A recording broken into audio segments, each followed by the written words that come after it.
There we go. Look at that. Live on the internet. It's us. Okay. So, if we're going forward with the overnight plan, what I'm going to need from you, Dr. Cornwallis, is a roll, an attempt to make a cage. All right. I'm sure nothing could possibly go wrong. Nope, not at all. No. What are we talking about? Superpower. So you're gonna roll ingenuity and technology with your gadgetry there. You're making you're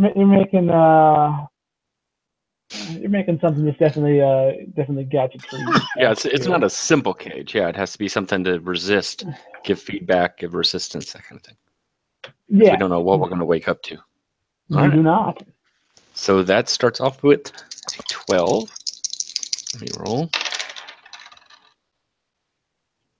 Well, that's 22. Well, that's Wow. That's Super rad. so. Yeah, you have constructed what you feel anyway to be quite the sturdy cage to contain the rodent. Question I have: did you build viewports into it, or is this just like a steel box and we're going up with a Schrodinger's rat situation? No, since we wanted to observe, I would think I would have to add some kind of viewports. Maybe in some way you could close during the night, but you could open it, kind of thing, when you need to check on them. Okay.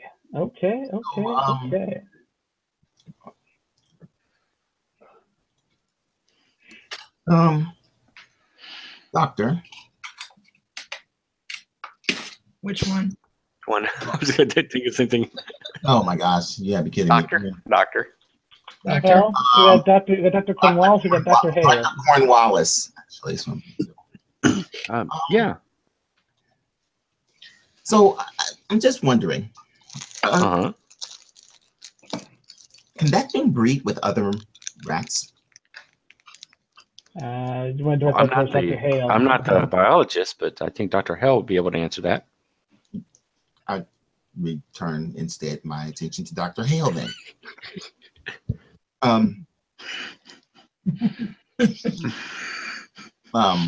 Dr. Hale. Yes. Is this mutated creature capable of perhaps breeding with other, like run-of-the-mill mice or rats or whatever? It's a rat, right? Rat, yeah. The reason I ask, y'all need to shut the hell up with that. The reason I asking for a friend. The reason I ask is because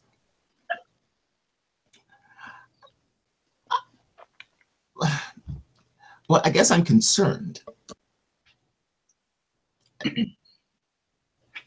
Well, it could breed just like any other mammal. I don't see why it wouldn't be able to.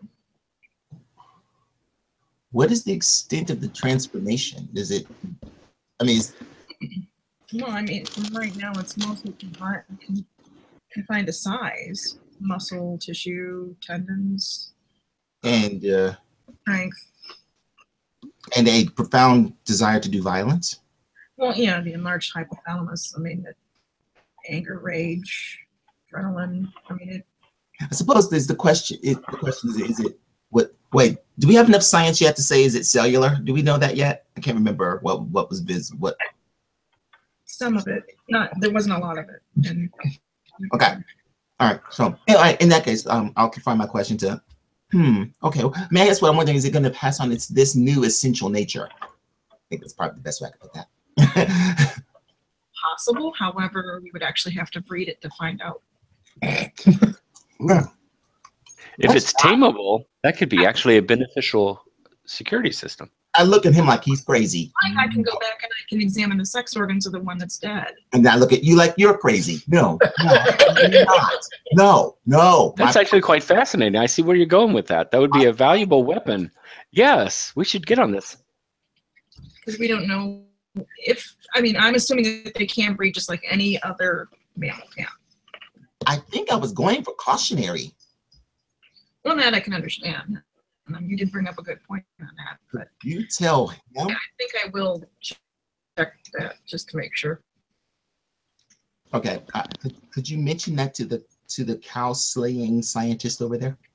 I agree. It is cautious to consider how you could use it beneficially to you. Yeah, okay. That's good. Very. I'm not sure how. I walk away. Hurry away. What have I done? I've done something horrible, and I don't know how. I was trying to ask the question, and it went off the rails. Barnaby has gone off to his desk and has started sketching notes and stuff. I go and have some delicious flavored tea. Yes, that'll calm me down. All right. Well, Dr. Hale, there's no need for a roll here. An examination of the deceased rat shows that the sex organs are intact, and therefore it would seem that this rat could in fact breed with other unmutated rats of its species without any real issue.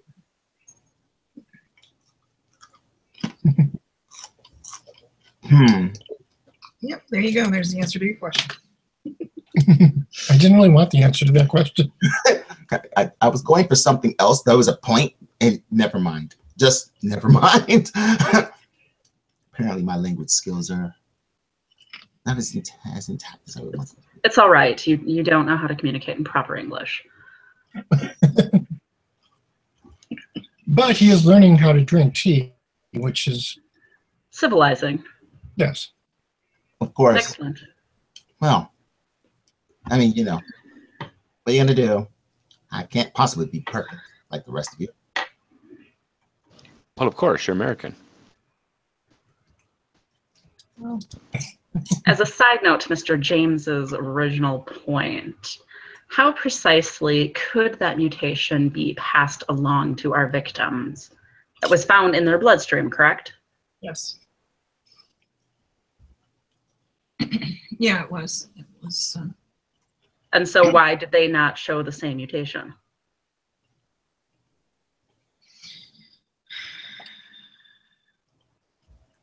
I would imagine something has to trigger it. I don't know if it would be something physical, something chemical, some sort of outside stimulus.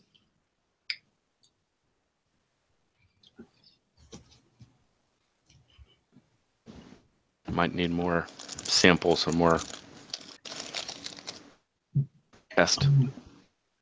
I mean, it begs a whole lot of questions. If you did breed this with another animal, does it take effect immediately? Does it trigger during puberty or anything of that nature that happens in animals? Any kind of changes? Are you implying that there are 40-some odd years in which this mutation has been active in London? I mean, this is the first time seeing of it. I mean, any of us are seeing of it, really. I mean, it's possible. Though I have to say, as a resident, admittedly not too bright American, it seems improbable. It seems implausible that this would exist. And mind you, London's a very big, very old city. That this would exist and no one would notice. I'm thinking it has something to do with. Does it seem possible that there's a tie-in with our mind-controlling individual, Mr. Oberon, something or other? It was Oberon Crest.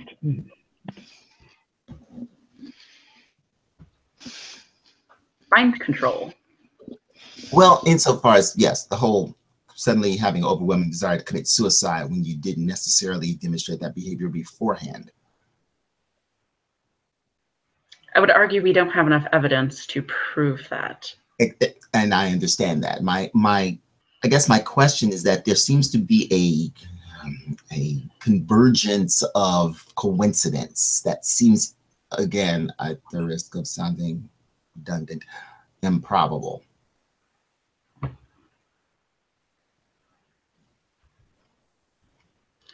Well, from the evidence we've gathered, The victims did not kill themselves. That's true.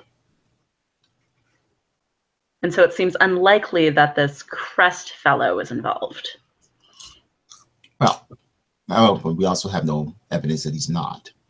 I mean, strictly speaking. Either way, it still needs to be investigated. Huh. When are we leaving to do that? What precisely is your line of investigation, Mr. James? Well, I would like to follow up with anyone who is being compelled to act outside the interests of your crown. Does that seem reasonable?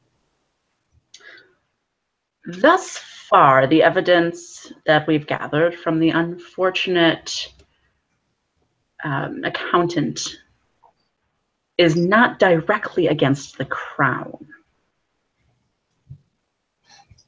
If it compels someone to hide information, then I would imagine eventually that's going to be a problem for crown and country, because you have no idea of what the extent of this is. That is troublesome. Nor is it the case we were given by said crown to investigate. I merely propose it was an idea. However, if you believe otherwise, of course. Our priority is the case in front of us.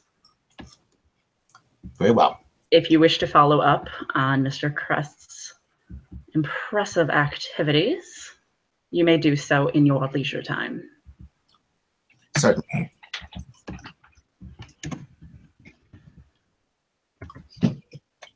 Wait, when do I have any of that? Oh, never. Okay. Very well then. What time of the day or night is it right now? It was around dinner time at this point. So.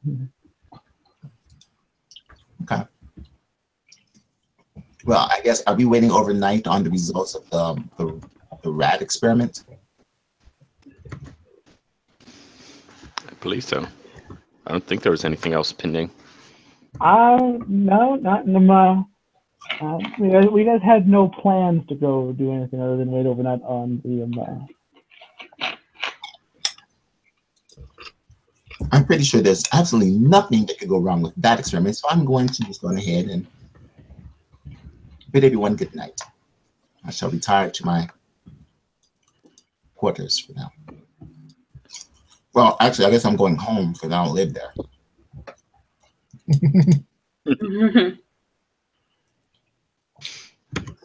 All right, so Hezekiah is heading home. What of the rest of you?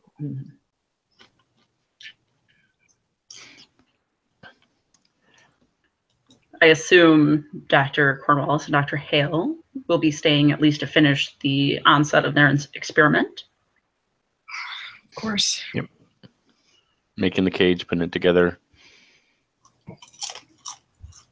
Is there anything anyone else needs before I leave as well?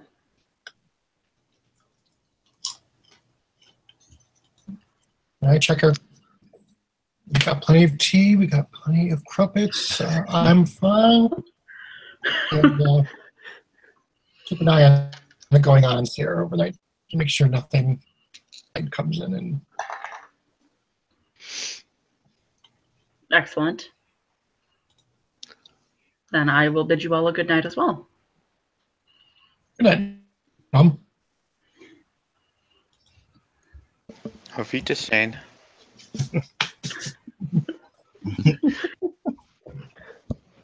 All right, so Mrs. Featherston heads home. St. Fogbud hangs around here with Theodora and Barnaby. Fitz,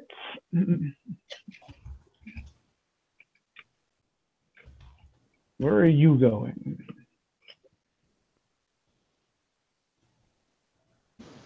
Hello, Fitz. Fitz. I'm just going to hang out with the American. So, Kaya, you seem to have a friend. Well, I am going to stop off and have a drink. That's a good reason to go with the American. It's what we do. You're tasting warm beer. Yay. Well, you actually acquire, when in Rome or London, you acquire a taste. Scotch. All right. So, party immediately splits up again. Appreciate that. Yes, well, we do what we can. I know. Keep you on your toes. Indeed. Anyway, so you guys head off in your various directions. So, Barnaby, with your 22, you put together an incredibly impressive cage. As I assume that the experiment continues forward. Is it possible in the cage to have some kind of electrical discharge as an option? Like if it gets too violent, we could, shock it to stun it or put it out, put it to sleep or something. Is that too far of a stretch with that roll? With a 22. Okay. No, if you rolled less than that, that probably would delay things, I would imagine. But Okay. with a Just in 22, case. no, you're able to build in a kill switch, so to speak, into this cage. Cool. So, Dr. Hale, your cage is ready. Do you continue forward with the rodent experiment? All right, let's grab another rat and get busy here. Let me know, Dr. Hale, if there's anything I can do to help. You can hold the rat down while I inject it. Certainly. Question things you never thought you'd hear while you were I suggest wearing gloves in the event that it might bite. Ah, very good. Yes, I'm not used to working with live things. Okay. Blown up things. But You're accustomed to them starting out alive and ending up dead. A little different game there.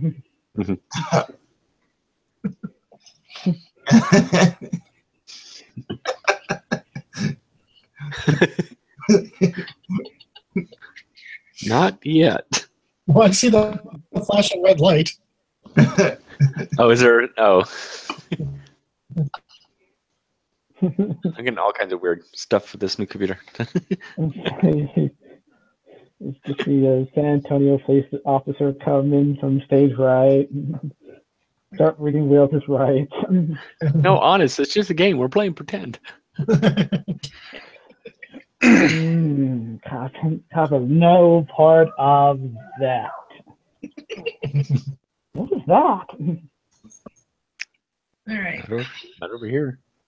inject this sucker and get it in the cage. Great, whatever it is. All right, so you inject it, and much like the last 4 rodents that you experimented on, it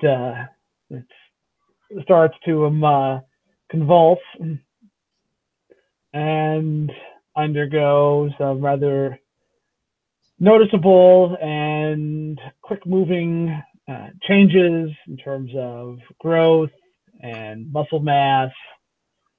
Skin starts to stretch and tear as it can't seem to handle that, of course, because of the sudden increase in the sudden increase in volume and size. The rodent skin is having trouble in keeping up with it. And in short order, you've got what you had after the first with the first rodent there. Rather gnarly looking beast, patches of fur and kind of bloody spots there where the skin is torn. Kind of larger, thicker tail, bigger head, more pronounced claws, that kind of thing. Got large, pointy teeth. Large, pointy teeth. Death awaits you all with large, pointy teeth. Ephesus. Interesting. Okay. I take a look in the cage. I say. You say what? Remind me to keep you away from my tea.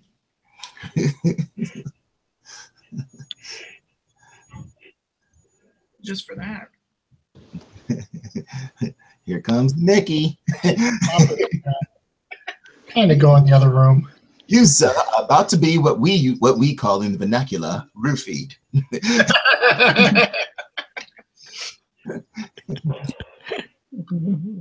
Well, time to move to human trials. Wait, what? No, it's bad. Now, does it get to a certain point and then stop, or does it keep? Yes, it does not grow continuously. It gets bigger than the last rodent because you killed that one after an out. By the time it's done growing, your estimates there from your viewpoint from the viewports allowed by Barnaby's cage design put it now at approximately 4.5 times its original size. Oh my. The last one is just kind of sitting, almost. It's kind of not sitting up, but it's kind of, not really. It's alive. It's breathing, but it's not doing anything in terms of actions. However, as you observe it, you can tell just from looking at the outside of it that its skin is healing at a rather an incredibly accelerated rate there. The parts stretched where the skin couldn't handle the size increase are healing up there, and the parts that didn't get them torn, kind of torn or starting to really kind of thicken. Quite interesting. Yeah. How long has this whole process taken?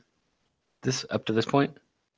We're going to say at this point, you guys are approximately 3 hours in. 3 hours. Okay.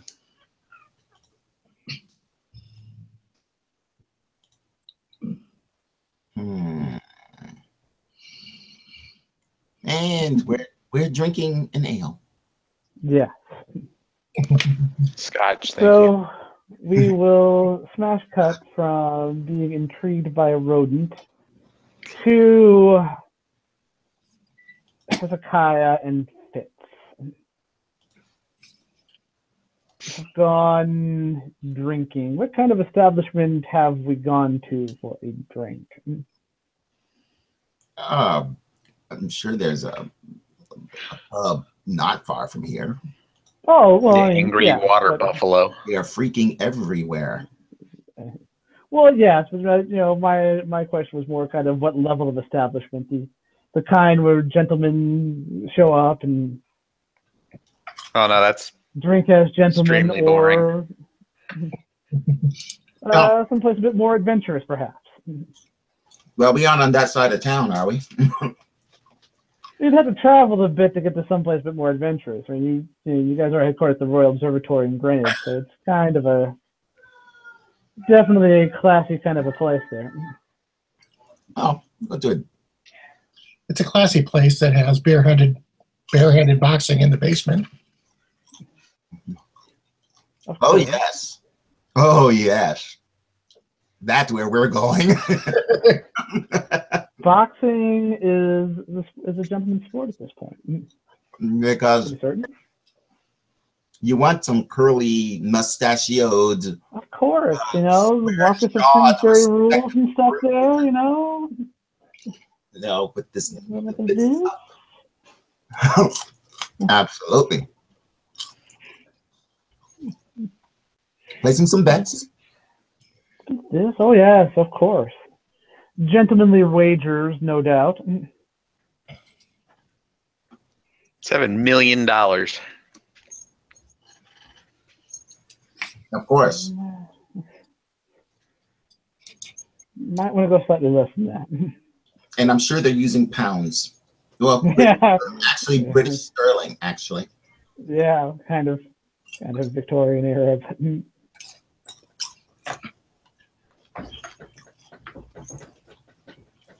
Yeah. I mean, we aren't going to get into too much trouble. Right? I'm sure not. No. How could you guys get into trouble at a pub? It's the safest place ever. Aren't they Go to all? the Winchester and ride out the zombie apocalypse, right? Where we go.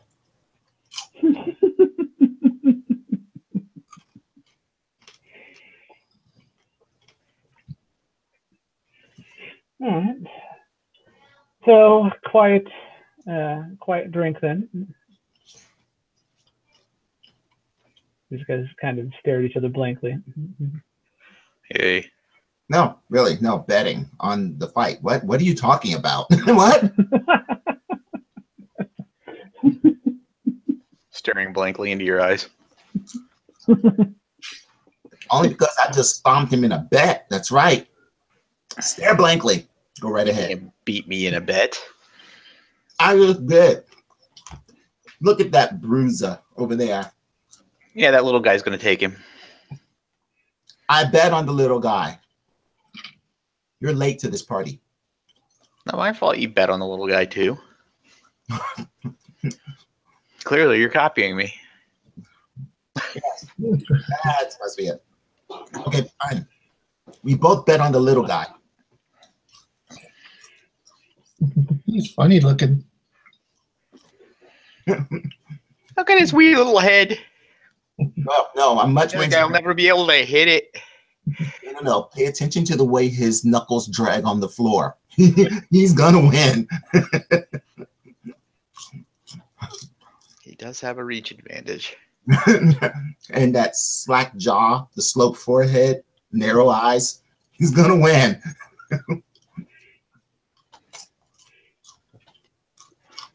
And he does win, as Hezekiah predicted. The crowd is surprised. Sweet They rate in had the fallen monies.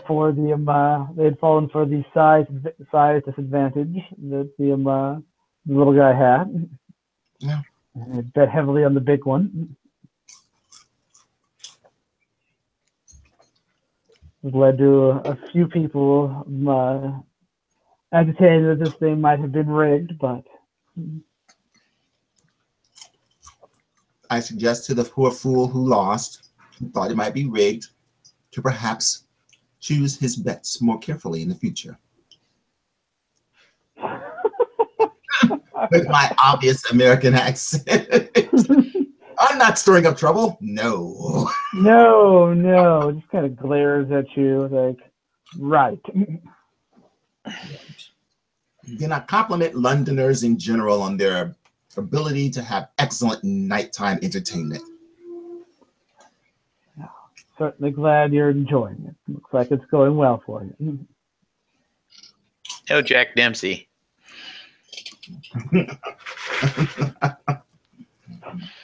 Well, not going to get people like that in here.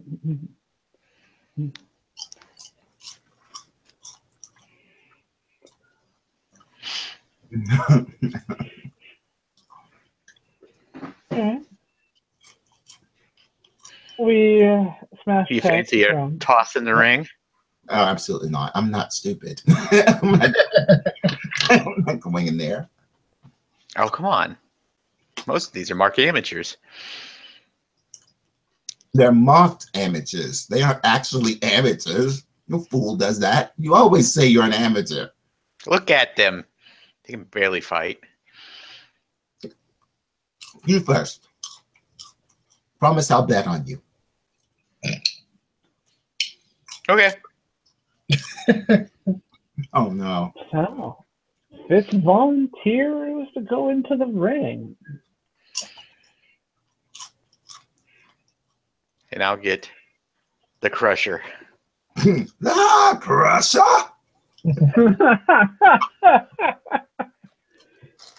Yeah. And you'll look just like Bugs Bunny did, sitting on that guy's shoulders, tugging on him one way or the other, trying to get him to acknowledge his existence. No, you get him. You get paired up with him. Squared off with. He's a fairly decently in shape kind of a person. You know, not in the pinnacle of physical form, but certainly by 1880 standards, he is in, as they say, fighting shape. Ah, you mean he has meat packer hands? Yes, like that. Alrighty. Let's see. My friend is not entirely stupid, which means I think he's going to win. I place my bets on my friend. Yeah, the odds are not in Fitz's favor. He is, you know, a challenger. He's become the underdog. Kind of a weird guy. It's the spectacles. I take the spectacles off. It's generally a bad idea. You wouldn't hit a guy with glasses, would you? Stop.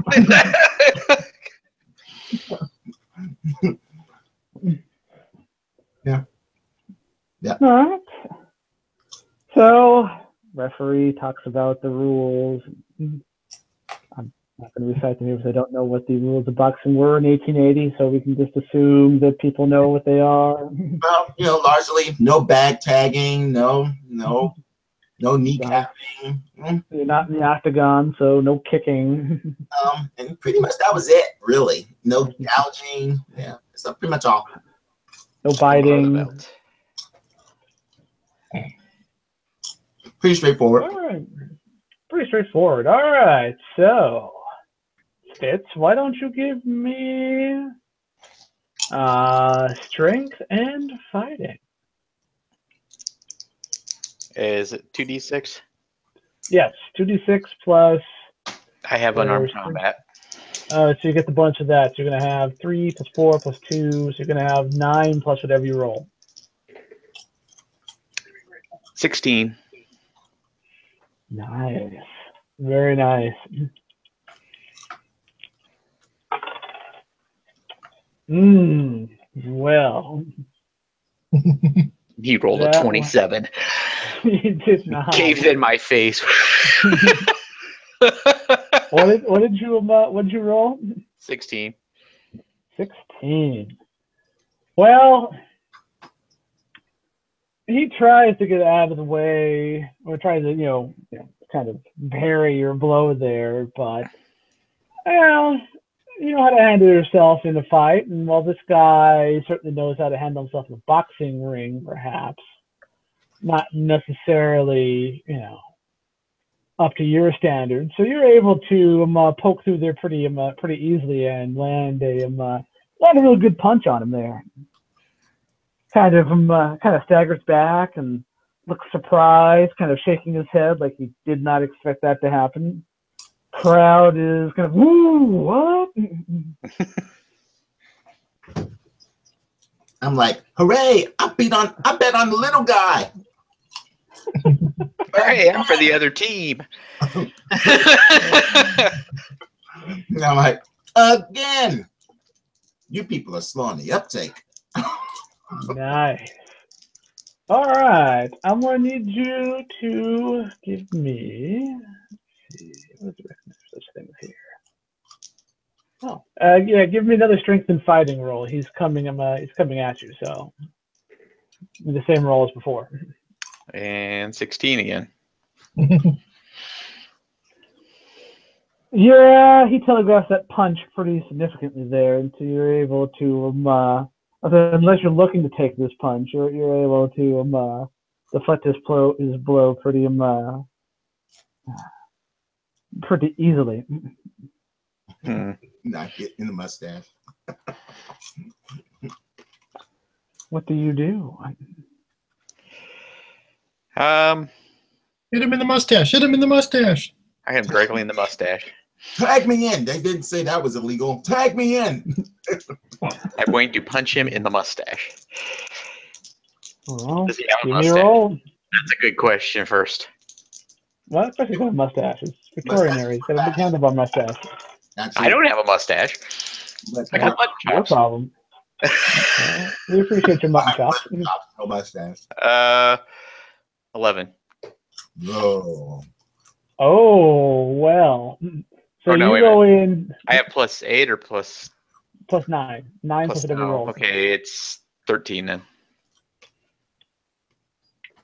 14. Well, 5 plus 9 is 14, Bob. I have math issues. math is hard, yeah. Break it down. Yeah, he's ready for you this time, though. He comes in. You come in to get him. Aiming for the mustache, as you say, and yeah, you aren't able to get a clean blow on him there. All right. I'd not be such a pushover after all. I'm going to have to see this guy's pattern. Oh. Turn on your targeting computer. Okay. All right, let's do one more roll, see how this all turns out here. Might I suggest you try looking like a butterfly and perhaps stinging like a bee? I'm a bad, bad man. Oh, never mind. 18. All right, well, initial challenge aside there, you're able to put him away without much trouble unless you're toying with him. It's been my experience in toying with people usually leads to bad things happening to you eventually. It kind of does. They get mad and grab a tire iron. That can be bad.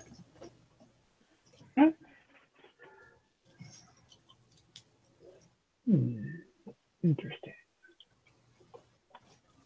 So, yeah. Cool.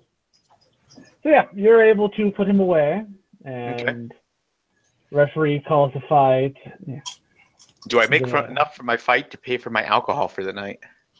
Well, yes, you do make enough to cover your bar tab, and Awesome. Hezekiah makes out quite handsomely on his bets on you. Good choice. I think so. Very good choice. Let's not mention this to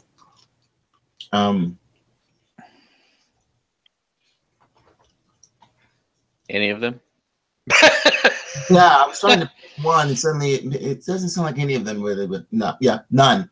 No one. Lieutenant would have fun with us in a jaunty bit of fighting.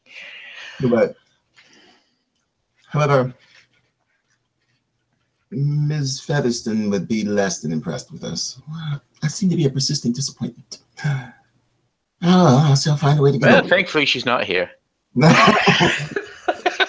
I'll find a way to get over that. I made persistent disappointment.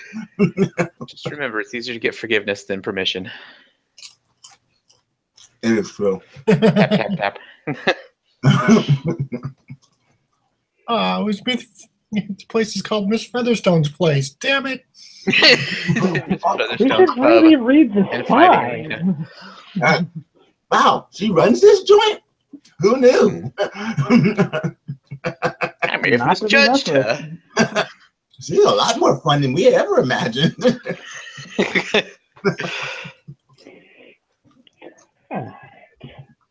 We will smash cut from there to the mentioned Mrs. Featherston.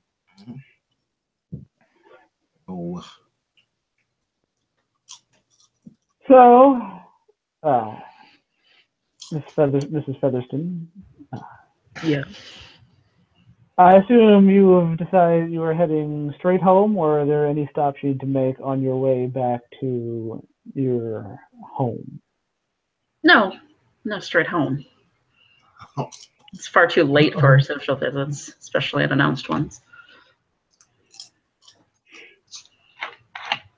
All right, you make it back to your certainly, I'm sure it's a humble abode. It's less than I deserve, if that's what you mean. Yes. So the Taj Mahal.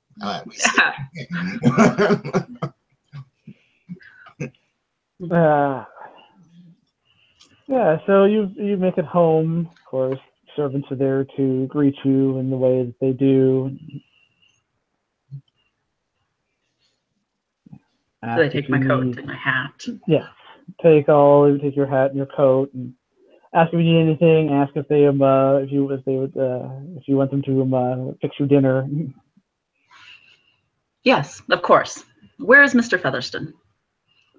He is in the study, ma'am. Then you may bring it there when it's arranged. As you wish. Go track down my wayward husband. He is in his study, as he often is.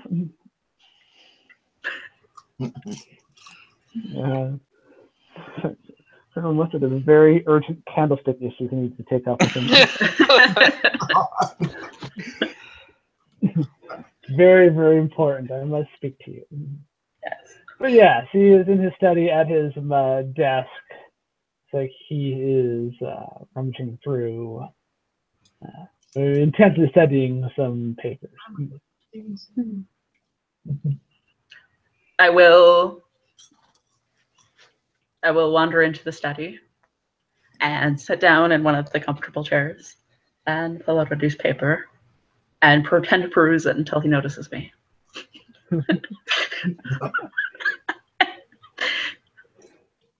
It takes him a minute. That's okay. I figured it would. Yeah, he kind of looks up and like, oh, Margaret, I didn't hear you come in.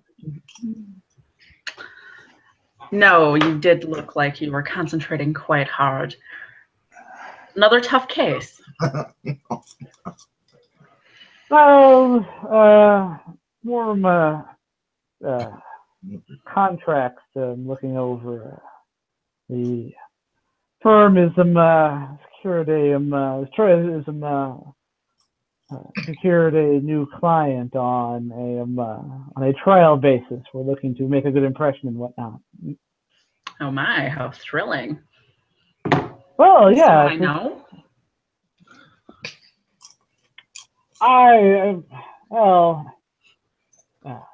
You're familiar with the Willinghams. I want to say that we met them at the Winter Social. Oh, yes, of course. Lovely couple. She says in the way that says, not at all a lovely couple. In the way that I'm judging you. Well, yes, apparently they've got some kind of very big, complicated business deal there. They seem to be working out with the gentleman, and they've come to us. Oh. Looks like the kind of thing that could continue to profit us going forward. I thought their business was the butchery of horses. Is that really the sort of business we want to get involved in? It's hardly proper.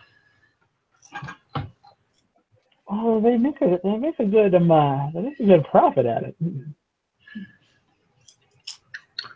Well, I suppose at least there's that. and they've got good connections. It's a way to it's a kind of a foot in the door kind of a thing.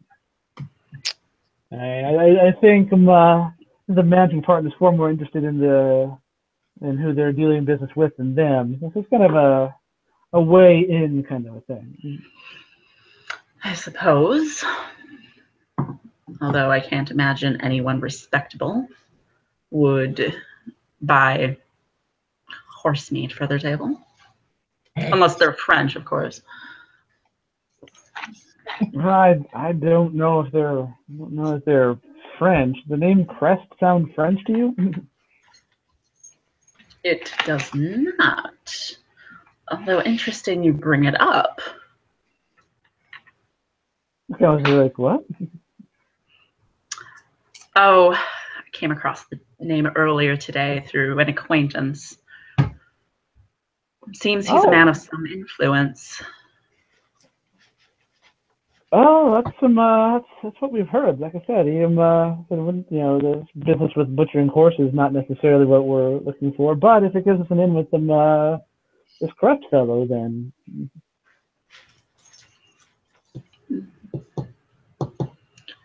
Well, I shall be interested to learn what you learn of his assets, should you obtain him as a client.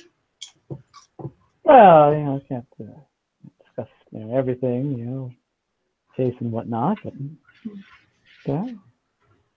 I'm sure it'll be rousing chatter around the dinner table. Quiet. Where are the children? It's quiet today. Oh yes, I sent them. Mother stopped by. Wanted to taste the children.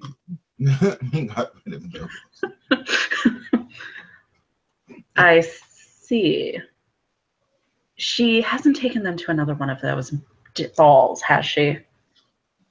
You know I don't approve of those. Oh, I know, but Mother likes to see them, and the kids seem to enjoy it. So I figured it, couldn't do much harm. Much harm? Have you already forgotten what happened at the last one? She allowed Peggy to go out in the garden unchaperoned with that Wallow fellow. Where is he?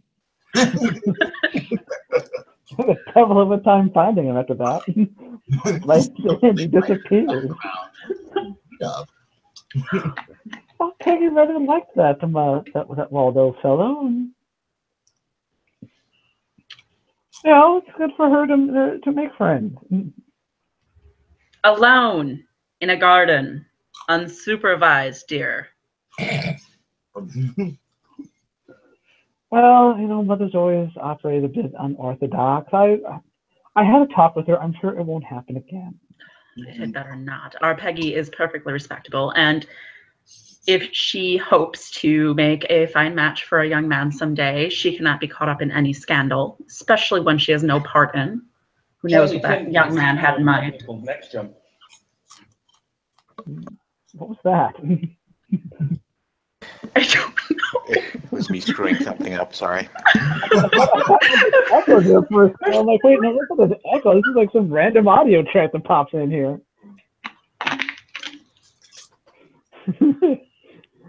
Sorry, I got distracted. No, that's okay. Social outrage. Yeah. Something. Yeah. Well, look, I know it'll be okay. But it won't. The mother will be responsible for her, and we'll keep her out of trouble. We had better. Now, I'll let you go back to your contract revision. I'm sure it's very important, dear. Well, yes, it's quite complex.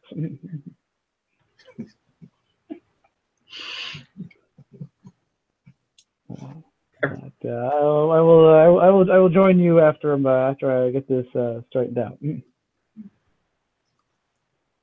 Well, I haven't had a chance yet to catch up on the afternoon paper, so until dinner's quite ready, I shall entertain myself here. Very well then. Papers are right over there.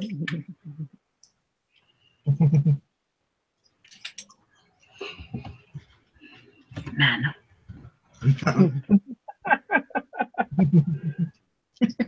You're all thinking that though. At least 30 minutes in a garden. You can add at least another 20. Yeah, it's just not going to go well. There's nothing quick about that. Oh, many buttons. Quickies hadn't been invented yet. He just stands there in frustration, defeated. Like, why? Another hour and I'd have made it. I'm going to fetch my mining tools. I shall return. I'll be right back. I need tools. So, we smash cut from the Featherston house to Torchwood headquarters.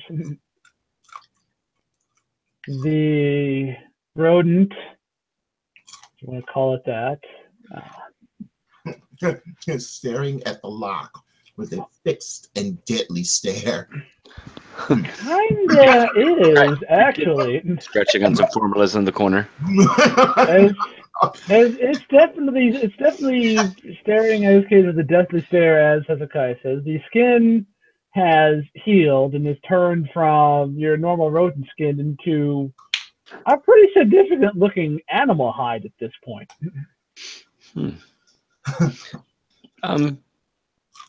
Dr. Hill. Yes. Biology is not my specialty, but does the creature seem to be analyzing us? Maybe we should do some cognitive testing if we can. That's a good idea. It's looking you up and down. While you guys are discussing this, there is the silence is broken by a surprisingly sturdy metal thunk from the cage. Oh, I come in there. What's going on here? Don't listen to the American. What do I know? You can see the cage isn't broken because Barnaby built a pretty sturdy cage. It's a good thing because you can see that on the wall that was cage, rodents on this end of the cage. Wall opposite of it now kind of bows out. Oh, I think I'm going to put my hand on the deterrent. Just ready. I just reach up slowly. Pull the power switch on. Get ready to push the button.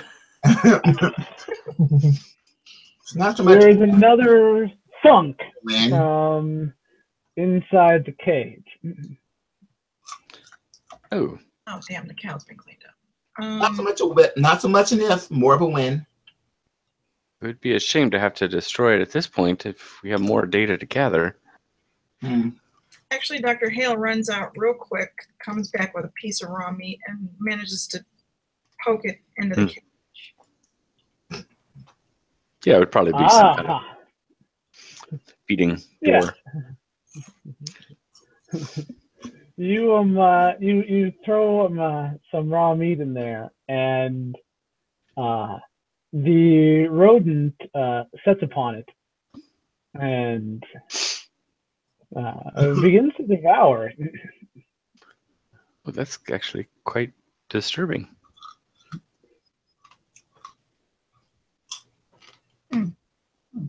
We had meat. We had From cow. the cow. Not the cow. Oh,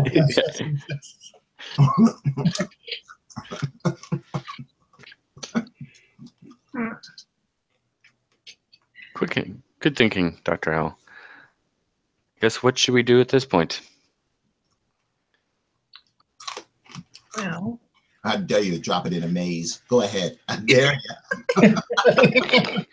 let's loose in the sewer. It burrowed through the floor. It never even moved. What the hell? Well, the sewer system is a large maze, you know. I can't recall. Did she concoct an antidote for it? I believe you were working on an antidote. Wait, so hold up. You did the test before you had an antidote? I thought I completed it. Oh. Well, you're working on it. Let's roll to see how that is going. So you're going to use ingenuity and science and the bonus for your biochemical genius. Of course, this will, comes biological jiggery pokery, all that fun stuff there. So. What's go wrong?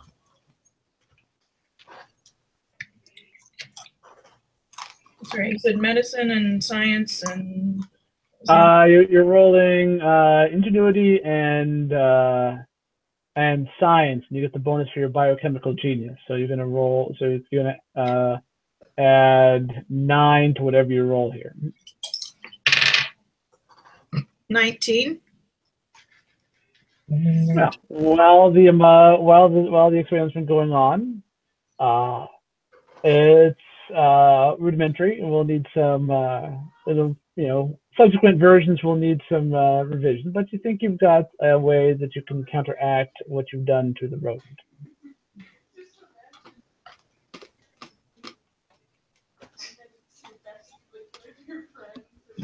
So she takes another piece of raw meat and injects it with the antidote, and then drops it in the cage. It again sets upon the raw meat and starts to devour it. Well, there's a trick in the book when you have a pet. Right. Put the pills in the peanut butter.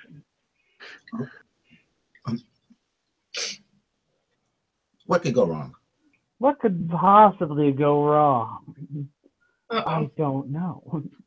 It throws the drug bits back. It's not happy. It looks very angry with you. Sorry, that's not how this works. It starts to convulse wildly, much like it did when you first injected it with it, with the first serum. But it starts to after the initial wave of convulsions and seizing, it starts to revert back to its bit more normal form. Kind of almost in the reverse that it did there. It starts to contract its size. The skin, of course, is going to take longer, it would seem, but the internal physical can worry about the physical manifestations, the increased size and whatnot, are starting to reverse much the same way they manifested the first time.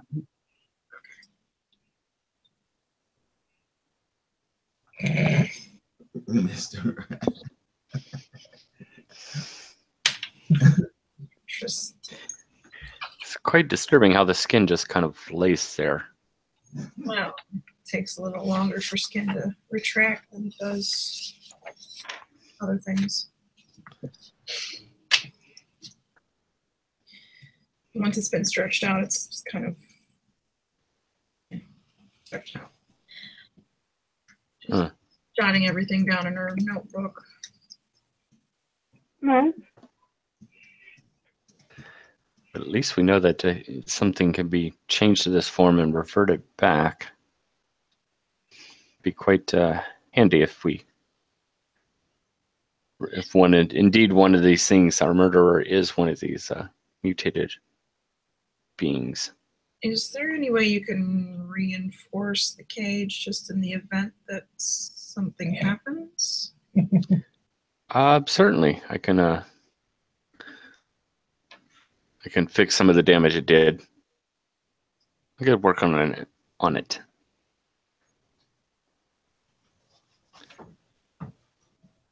Start reinforcing some of the spots that look like, based on where it hit and it bowed. I want to reinforce those spots at various parts of the cage. All right. Okay. All right. Yes, intense body repair was performed. Got a hammer and just kind of pounding the dent back in real quick. Right. Gonna paint over this, be all nice and smooth. Like it never even happened. Nope. And the deductible is only £5. That's right. It's a lot of money, okay. Any cage out there for Would be a shame if $19.95. the Crown suddenly demanded that you maintain insurance due to your antics. So, I'm sorry, giant rats attacking your cage is not covered. that's got force majeure written all over it. Sorry, guys. You're totally paying for that cow yourself because giant gauntlets ripping cows apart is also not covered. Not covered. It's right there in the fine print. I'm gonna leave him in there overnight just to be safe. Good plan. He says with game masterly glee. No, take it out. It'll be fine. Cuddle it. You want to, right? Regular cage. Yeah. Yeah, you know, put minimum security. It's earned time off for good behavior. So we cut from there to Hezekiah and Fitz. The evening's revelries are wrapping up. And we have found ourselves somehow or another on the other side of town. There is a story involving a coach, a horse, several young ladies, all of whom were perfectly respectable. I'm sure Fitz and I will be able to explain all of this to the constable as soon as the constable wakes up. Wow. So, Fitz, Might be better to just leave before the constable wakes up. I think we should leave before the constable wakes up. So Generally, it's not a great idea to be here when he wakes up. I don't think he may be angry. He may be angry. You're absolutely right. So, young lady, I turned to the young women who are still standing there, dazed. Go ahead, take this box, and you should just go ahead and go home with that. I don't know if those particular frogs are in fact edible, but the frog legs, I'm told, are in fact. I've never had them myself. We don't eat those in America. However, well, some do, but only the French people. They eat strangers. Take the box. Just take it. Just take it. Go. Just kind of look at you confusedly and kind of shuffle off. Where do you suppose they got all of those frogs? France. Of course, that makes perfect sense. Okay, yeah, we're walking away. We're walking. So we're not telling Mrs. Featherstone about this either, right? About what? Exactly. Exactly. Yeah, this part of Featherstone doesn't know, cannot hurt her. Exactly. Though I've not seen the waterfront before this time of night. You could smell it before you see it, generally. It really is, and I think the water is more gravy-like, don't you? Yeah, it's the sewage. It is the sewage. So, At low tide, you can walk from one side to the other without even having any boots on. But you want boots on. You do want boots on. You'll get stuff between your toes that'll be appalling. Yeah, it's best not to think about it. So I don't want to draw undue attention to the unfortunate sort. However, there are 3 individuals who are watching us very closely. And if I'm not sure, I think they're longshoremen. Is that what they're called? Dock workers? Yes. Dock workers, yes, dock workers. Well, no, they are longshoremen. Oh. Those 3 over there. Yeah. You looked at them. They're coming over. Yeah, they're kind of wandering over your direction there. There's no way for them to look nonchalant at all. Not really. No, they look quite solid. So I think it's going to take both of us, but we should try to talk our way out of it first. You know, I'm not good at talking. We can try talking. Gentlemen. They're kind of looking at you like. I believe it would behoove you to consider your maneuver before you enact upon it. I've been drinking. Sorry. Kind of looks at each other like, so, coming down here with the big words, are you? Would you prefer I speak with small words and very slowly so you understand the words coming out of my mouth? Oh, no. Let's try this. Go away. Well, my American friend here will have to beat you down in the street. Is that right? You can just come down here and tell us what to do. Wait, hold up. Let me see what I got here. What have I got? I got me some argumentative, some brave. Hell, I don't even need to keep reading after that. All right. You're dumb enough to buy right into my stupid theory. Oh, I'm right there with you. Drunken stupidity. I'm an American. I've been bored to tears for quite some time now. Now, I do want to say, are you sure you don't want to get a few more of your friends to make it an even fight? I think.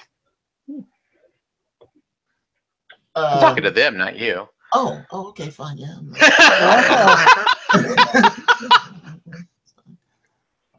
I mean, excuse me. Sure, are you sure we can do that. One of them kind of does one of those like big whistles. See like three more guys kind of look up and kind of start heading in this direction. Okay, all right. So look, before we start, you and you, pointing to two of them. You are not allowed to participate in the fight. Your hands are entirely too dainty. You. Okay, you really have no choice. You have to fight for whatever scraps you can get, because with a face like that, no one's going to give you anything. And I'm going to introduce you to...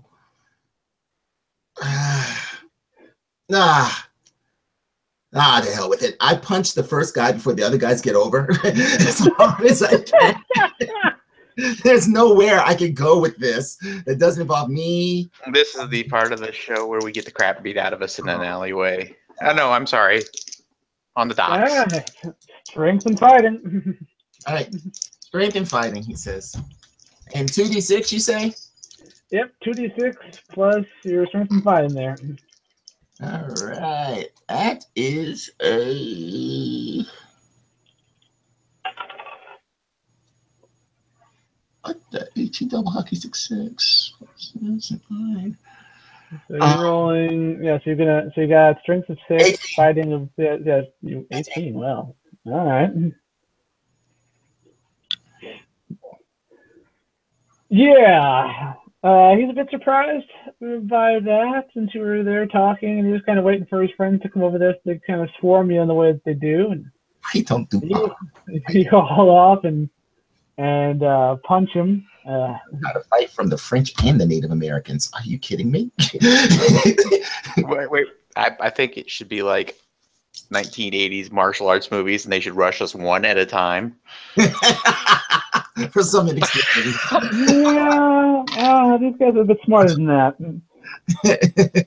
I like so, yeah, you punch him and he's not down, but he's certainly dazed. The other three guys that were heading this way kind of break into a run heading towards you. Okay. Are they punching back? Because if not, I'll punch them again. Oh, they're punching back. I'm punching too. Ow. All right. I wasn't actually going to make you do all the fighting. I appreciate that. Strength and fighting rolls from the both of you. Incoming punches are coming. Both he has. The both of us. The both of you. 17. You gotta roll, make another strength and fighting roll there, Mike, to resist the incoming punches. Who, me? Strength and fighting? Yep. Oh, 20. Wow. All right, so yeah, they kind of they close in there. But you guys, form a fighting circle, whatever you want to call it, there, back to back kind of a thing, and you guys are certainly holding your own, rolling 17s and 20s, and these guys aren't exactly kung fu fighters or anything like that. I say these fellows would be a challenge if I was a tad more drunk. I'm not drunk enough to block the smell. They smell awful. You spend a lot of time on the docks or boats. You're gonna stink.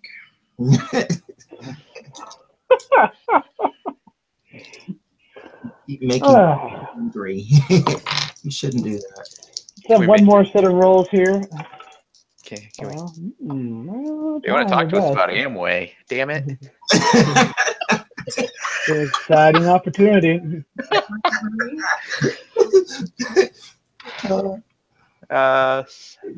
16. There's a place called the Bermuda Triangle. Would you like to come with? All right, so they try their best, but other than the kind of bruises and scuff marks you get from being in a brawl, they don't really do much of anything appreciable to you. But in a hero fashion, you guys are able to kind of dispatch them and knock them on their keisters there. At which point I suggest perhaps we should leave before they call more friends. I was just getting interesting. Well, funny you should say how it's getting interesting there. They called more friends. They called. No, they did not call more friends. The constable woke up. No, man. Not as yet. No, at least not as you can tell.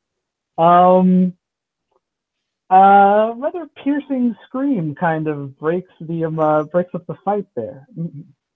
Okay. Okay. All right, lads, we got to stop for a minute. That was a piercing scream. Well, they're already knocked down. They're kind of getting up in the kind of the distraction of a Distractedly kick one of them in the head and walk on past. I take off running in the direction of the piercing scream. Accidentally kick someone in the head. And stay down. All right. Fog is rolling in because London. Always. You guys get further up the waterfront, towards the scream, where you think the scream came from. You see, kind of, you're coming out of the fog. There's a kind of a dive bar where the sailors and whatnot drown their sorrows / spend their pay when they come into dock. And kind of standing there, kind of at the corner of the building, kind of going into an alley, you've got a woman. She's not in any kind of proper dress that I can see Mrs. Featherston wearing, probably more of a server here at the bar wench, whatever you want to call it, kind of an outfit. And could be that too. She's not exactly wearing a name tag, and she's the one that's kind of, looks like she's the one that's kind of, screamed because she's kind of there and kind of, stunned and inconsolable kind of a thing. Oh, okay. Do we see any indication of what made her scream? As you get closer, she's standing over remains of someone. It looks like they've been pretty physically assaulted. wounds not unlike the description you heard about the other victims that you've been hunting. Okay, wait. Mauled and missing a hand. This one's not missing a hand. It has been attacked in the same manner. This one's clothing is torn. They may have had they may have had a pouch or money bag of some sort, but this one's not missing any appendages. Is the savagery of the attack basically the same, or? Yes. First glance, looks about the same. A lot of tearing and physical violence. No sign of teeth marks or claw marks. Well, Mr. James. Which way? We cannot allow anybody to ever know that we were fighting longshoremen while there was a murder going on this close to us. They may be unimpressed with us. He may actually kill us. I'm only thinking about one person. Which way? I asked the zombie. That way. It was horrifying. All right. What did it look like?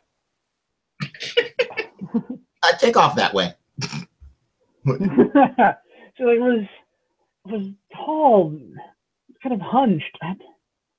I think I only saw it from behind. I just wouldn't want to see it from in front. I yelled, "Tall, punched, got it!" Running away. All right, I chase after him before he gets himself into trouble. Not that you would do that. I don't know what you're talking about. What? All right. So you take off running. Wait. Blood. Do I see blood? blood? Oh yeah. Oh God, yes. There's a significant trail of blood. All right. I follow the blood trail of the individual who's fleeing. All right. I assume you're doing so quickly. Yes. A fair sprint with my very cool cloak actually billowing in the fog as I run. I look amazing while I do this. You do look amazing. That is quite possibly the most cliched thing I've ever seen running in front of me. Damn right. Well, you follow this trail. Cliched and dashing, however you dashing, however you want to call it. It takes a bit of time, but like you come around a corner and you got like a building on your left, looks like some kind of a warehouse used to store things here. Dashingly, yes. Warehouse used to store things here down by the waterfront. You see about halfway down the building thing. It's on two legs, kind of tall, brutish, hunchbacked, tattered clothing. All right, I run to catch up. I go, you there, stop! Does that work? Okay. I'm pretty far away and I'm tired. What do you want, man?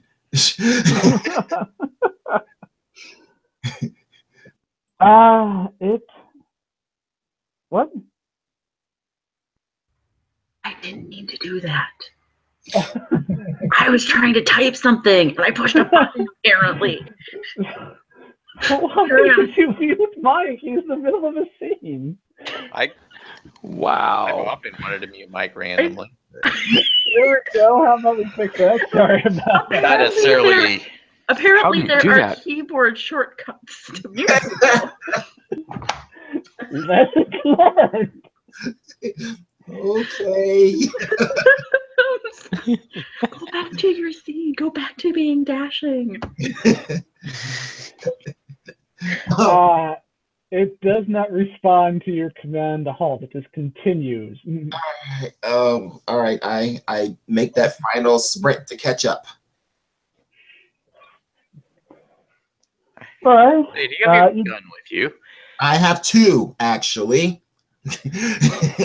Bring one gun. Why would I do that? You catch up. Yes. It's not.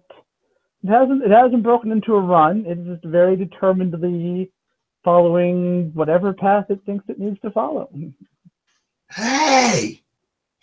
I'm like, now I am pistol range from it now. Yeah. All right. It's still not stopping? No. Is there something nearby that I can like toss and hit it with? A convenient crowbar would be excellent right now. I don't know if there's crowbars, but there's rocks and bottles and various debris and grab stuff. a rock and I chuck it at him. Whip it at him pretty good and hard. You throw this rock at. I'm not gonna make a roll because you're throwing a rock and you're just kind of trying to get its attention. It hits the back of this rather large creature with kind of a dull thud. It doesn't sound. I mean, you were just in a fight with a longswordman. You know what it sounds like when something hits flesh, and it didn't sound like that. It's kind of plunk. And yeah, look what you've done now. It turns around to face you. In some kind of, the clothing is certainly is tattered, and it doesn't really fit because this person kind of what happens almost like when the Hulk hulks out a bit and he kind of gets too big for his clothes and starts to kind of tear. You've got kind of that going pants for like the Incredible Hulk. Yeah, he's wearing purple slacks. It's pretty cool when you look at. So there's parts where what should be skin is showing, but it doesn't look quite right. There's fresh blood on him. There's other stains that might be old blood on him. He kind of turns. His face is kind of distorted and kind of misshapen a bit. Got big, huge hands, also covered in blood. You are astonishingly ugly. That is a very ugly man. Are you? I think it's a man. It's a man. I think it's a man. I pull out Esmeralda and Beatrice. At least they've got clever names.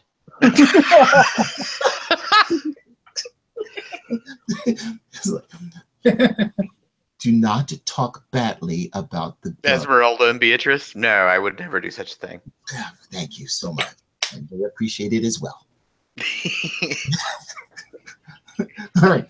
Creature advances. You will stop. It doesn't stop, does it? Nah, the creature continues to advance. Okay. Picking up speed, as a matter of fact. Okay, Fitz, I should shoot this because it's killed everyone else, right? Yep. All right, I'm shooting.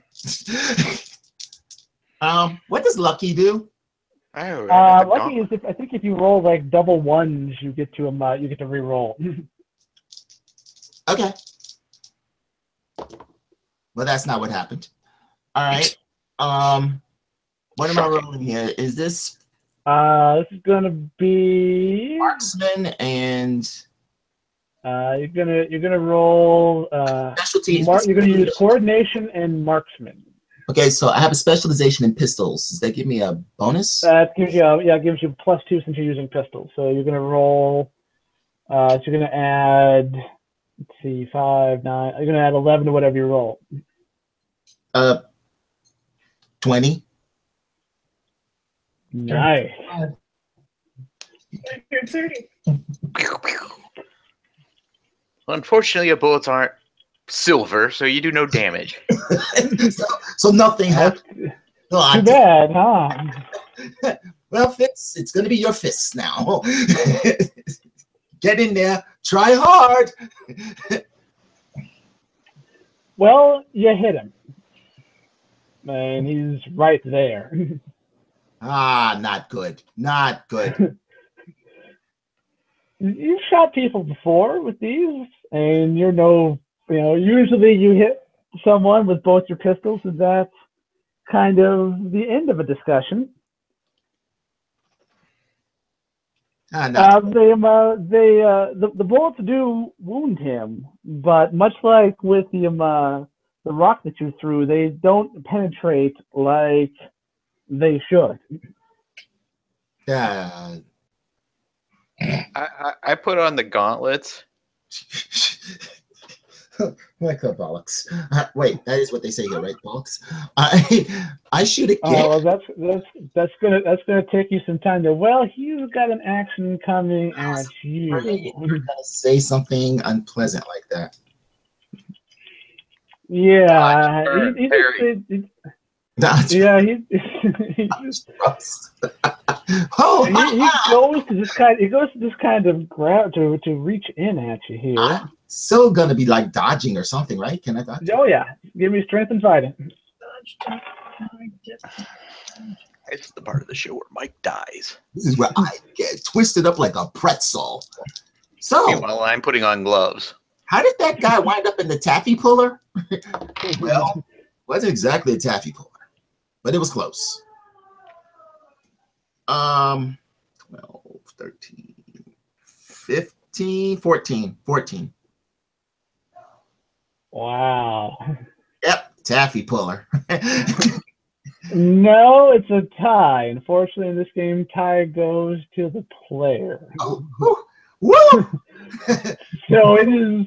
Okay. It is literally like he grabs you. You just manage to wiggle free.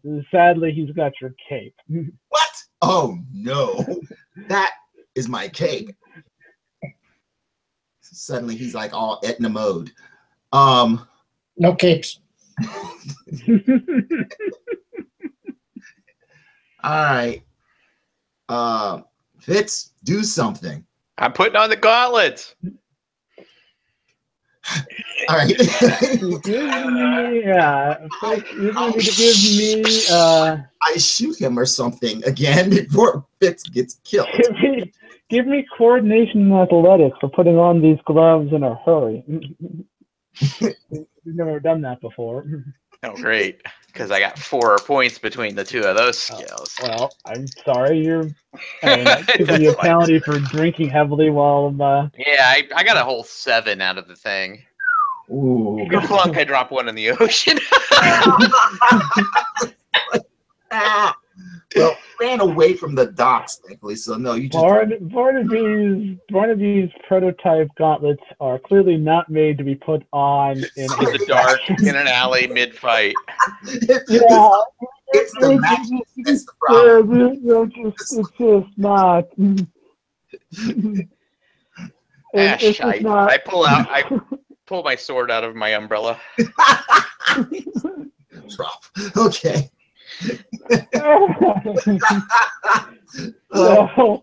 So Fitz abandons the gauntlets and pulls out a sword from an umbrella. Hezekiah, this large, brutish man that you have shot twice, he seems to be annoyed by that development, has now got your cape. Buckles are really decorative. You were flipping buckles. Why aren't these helping? What is this even? Why are there 6 on one and 5 on the other? Why? Get off the desk, stupid. So, support you. He will support in your time of need. No, leave those alone. Oh, stupid cat. Sorry. So, Hezekiah, it falls to you here. Brutus guy's got your cape. Fitz is sticking around next to you with stuff. I stepped back. That didn't work. No, I'm not going to click on that. It's a trap. And sample of what his gauntlets look like. Oh. I'm like, 3,742 buckles. buckles. Okay, all right. Okay, all right. So, let's see. I step back and I shoot again. Is there any discernible effect from the last time I shot him? It pissed him off. Well, yeah, well, it's a bit hard to tell because was already covered in blood, but it does look like he is bleeding from where you shot him. It's not profusely. Okay. I shoot him again. Wait, can I do a targeted shot? Let's see. I'm sure there's rules for that somewhere around here. I'm switching dice. They betrayed me. Now these will betray me. That's because they're in cahoots with the other dice. They talk, you know. I get for jamming them all in a bag together. It's like, why do I have Mike stuck on permanent full display? I couldn't figure out why it was not shifting pictures when other people were talking. I don't I had know. clicked on Mike's picture accidentally. I'm your favorite. I don't know. No. If I wanted to look at something, never mind. Well, with that, you may as well just said it.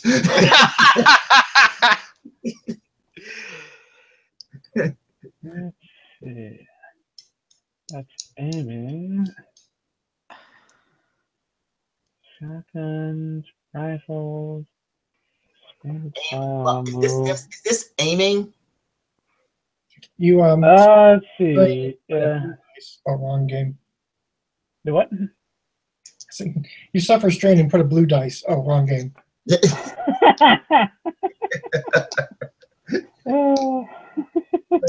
going to be 2 purple and a red. What? I don't even know what that I might means. have some purple and red dice in my dice bag over here. So Hold on a minute, I'll see what I can do. I got a 14, a light side, and a advantage. Didn't we have a master plan of mashing up Cortex and Final Fantasy? Fantasy 4 games. Well, we had the crossover with Andrea's Star Wars game that we've never really got around to trying to do here. But at some point, we need to make a dream. We need to turn that dream into reality. Yeah, it's gonna happen. Let's see. The issue is that they don't really have a lot of detailed combat rules because it's Doctor Who.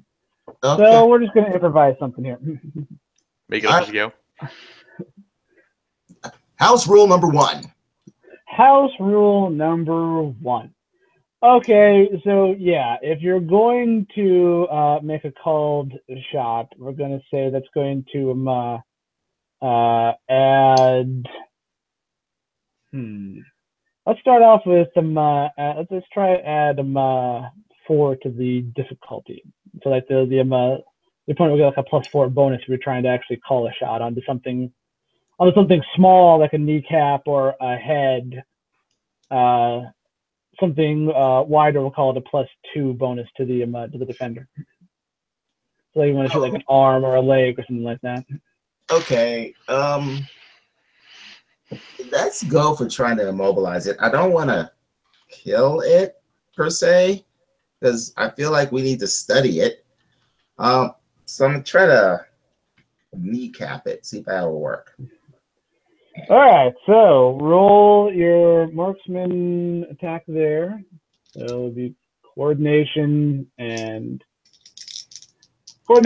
marksman, pistols. So reroll. Coordination, marksman. All right, pistols. Okay, so that's 6.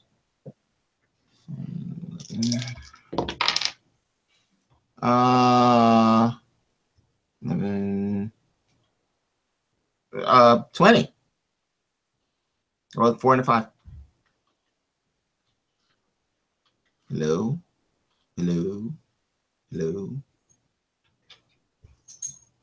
Very non-mobile. I know. William's moving, but Andrea and Bryce are not. And John is moving, and oh no. Uh-oh. All right. It's that Minnesota internet. Yes. Oh, Andrea dropped. And Andrea's back. and she's back.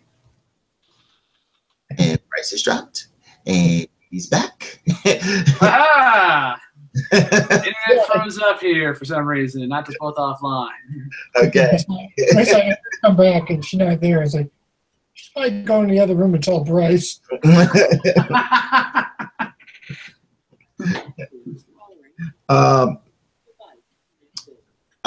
got a 20. Nice. Let me do the headset dance here. Headset dance. The headset dance. Puppy, what are you doing? Fucking what? Hmm? You say puppy, what are you doing? Yeah. Or Bobby, what are you doing? Because I was confused. Yeah, I said puppy. I'm looking at my dog here. All right, so you rolled a 20.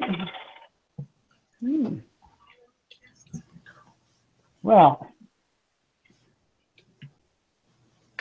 despite his best efforts to the contrary, you were able to, well, it's not really dodge it. It's more just trying to get through his exterior. It's more just kind of how well he's able to shrug this off. You were able to score a success. You're able to hit it in the knees. Okay. However, on its way down, it's going to try once again To eviscerate you. Into your guts and yanks them out, and then uses them to lasso you. Eviscerate. I don't want to be eviscerated. I heard it hurts. Give me a strength and fighting there roll as it tries to get you before it goes down. Strength and fighting. Yeah, it's the same. Hang on a second. There's 9, 10, 11, 12. 13. Yeah, 13. Yeah. Oh my! I get to do some damage. So on its way down, it reaches out and swings at you, and you try and get out of the way of it, but you're lining up the shot with its knees. There's a lot going on, and it catches you with this with a mighty right hook, and it hurts. It feels like someone has just reached out and hit you with like a wall, essentially. All right, so I go flying and tumbling or some such. Yes, yeah. You go stumbling backwards there. We're gonna say you're gonna take some damage though, because he scored a success. I am hurt and injured. All right, so you're gonna take a couple of points of strength damage.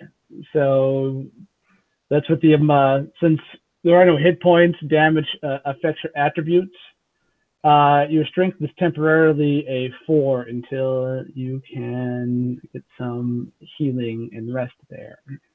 Okay. So yeah, that's what that little red. That's the red column next to your attributes. You can put your 4 right in there. That way you don't have to mess with your actual attribute levels. So we know where you came back to. But okay. So yeah, he clocks you, like knocks you into the warehouse wall, and right. It's like stab it, ow, stab it. So yes, Fitz. This creature is trying its best to get out. It's been wounded. It's been wounded pretty significantly in the knees, it would seem, which is certainly affecting its ability to be mobile. Is it animal legs, or does it have like human legs? It has human legs. Okay. Bigger, thicker than you would expect, but yeah, definitely looks like they're human at some point. Human-like. Humans are overrated. Yeah, they're slow and blunt teeth. I'm going to try to not hamstring. I'll try to cut its Achilles tendon on its other leg. Try to hamster it. I want to hamster it.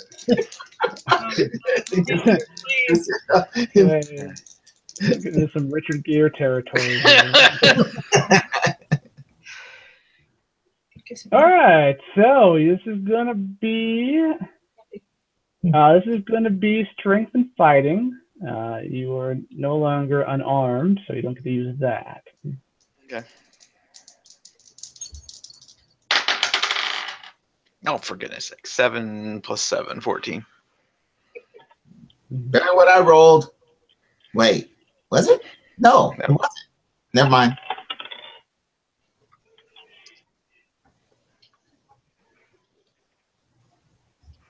You're going to be at that for a bit, it would seem. It takes quite a bit to get through this thing's hide.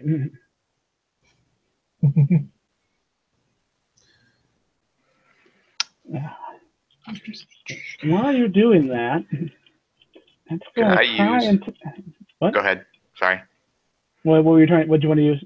I wanted to try to use my. Well, it wouldn't really be criminology. I don't know. Would it be science and awareness to try to like find a weakness? Yes, it would.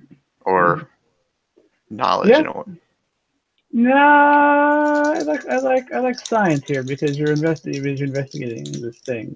It's not like you'd read if it was something you'd read a book on, I could go with knowledge, but I doubt there's a book on this. Book on how to hurt big things. How to hurt the big creepy monster you found down by the waterfront. I got a 17. 17. Okay, so yeah, you're working at this thing, and it's taking some effort, and it's gonna try and take a swing at you while you're studying it. But you notice that where you would normally see skin, see skin on a human. This is a thing. Of course it is. Because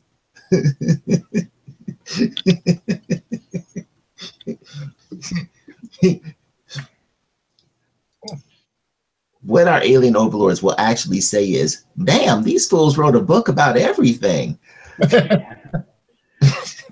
Thank you, self-publishing.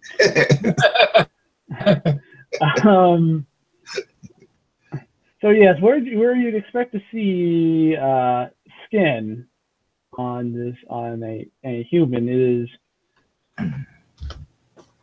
turned into something that may have once been skin, but is significantly thicker and tougher. Hence, why Hezekiah had such a hard time getting traction with his bullets, and why you're having a hard time with the Achilles tendon.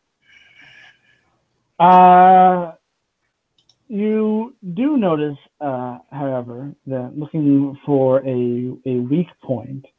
Oh man, not good.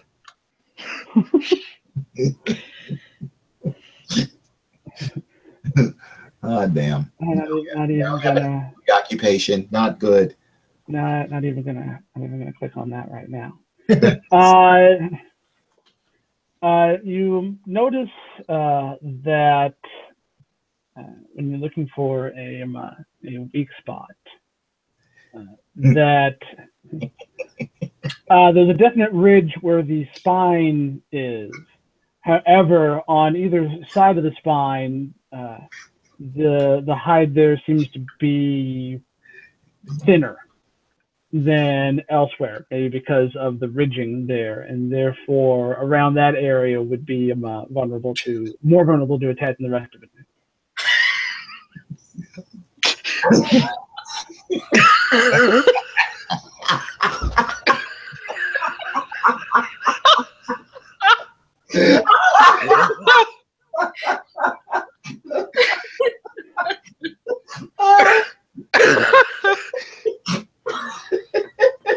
These are important books. I can't believe there's these books. I mean, I know they're obviously supposed to be humorous.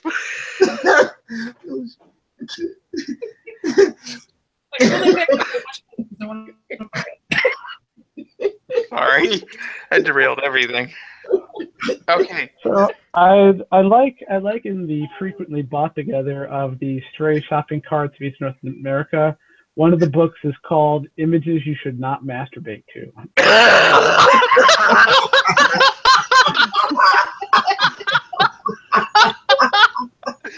Ow!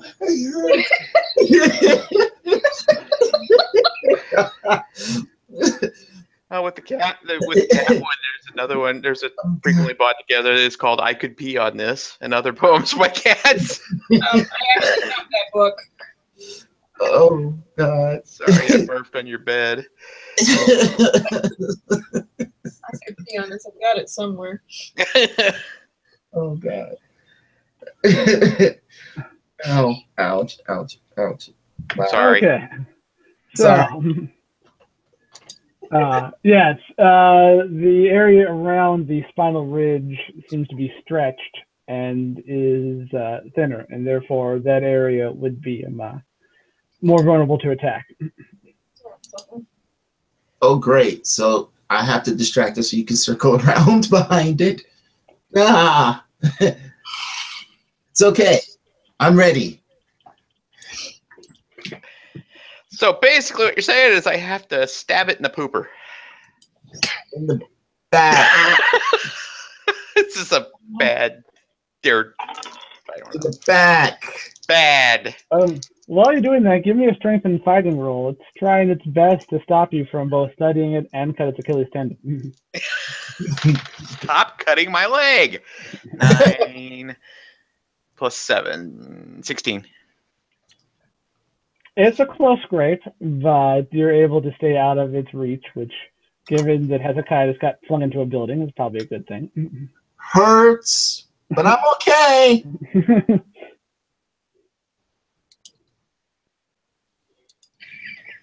Hey, Hezekiah, you shouldn't let it hit you. That looks But, painful.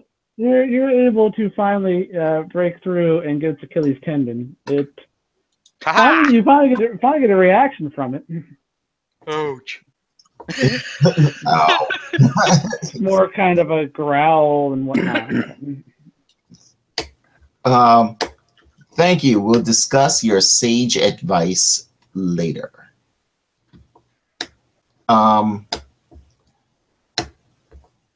I shoot at it again. I am not getting close to that thing again. Well, I mean, it is. Well, at this point, it's been incapacitated. You've shot it in the knees, and its Achilles tendon has been sliced. In that case, I find a 2x4 and I beat it over the head until it stopped moving.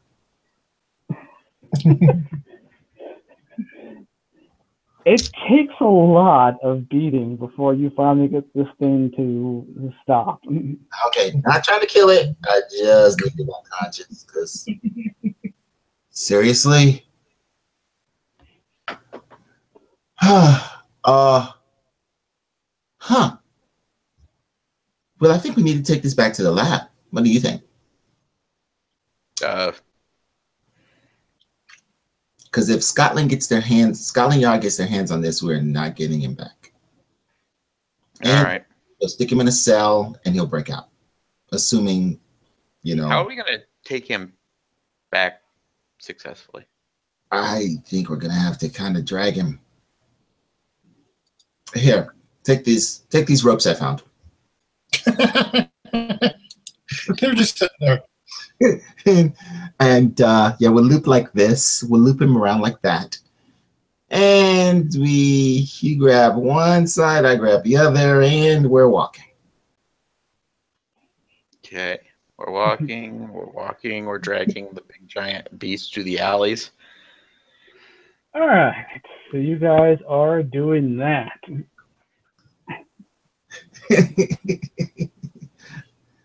Trying not to look suspicious while doing so. Oh, man. Oh, well. This is kind of... Okay. If anyone asks, simply show, the show our Torchwood identification, but don't stop. And you have to do the talking. My American accent makes them suspicious of me immediately.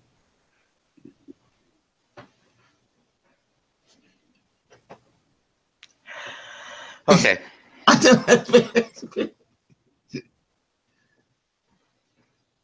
My cat does not understand a clue. Get lost, cat.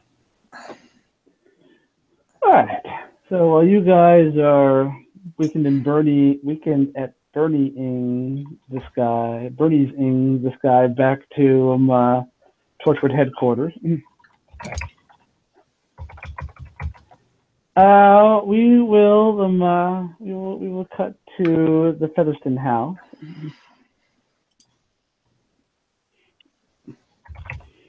Dinner has been prepared by your servants. Excellent. Your husband is finally done looking at his contracts and whatnot. Okay. So, how was your day? Rather unproductive, I'm afraid. Tore a cow in half. Let's not mention that. Not exactly good dinner talk. Yeah. Especially when you're having steak. Until the cow, we refer to it as the incident. The incident we don't talk about anymore. Don't discuss it. Nope, not at all, not anymore. And we don't discuss the stain on the ceiling that we can't figure out how to get off. Not getting our skate deposit back for that on that one, that's for certain. Please don't make us look at it again. We pretend it's not there. Unproductive. Well, that's unfortunate.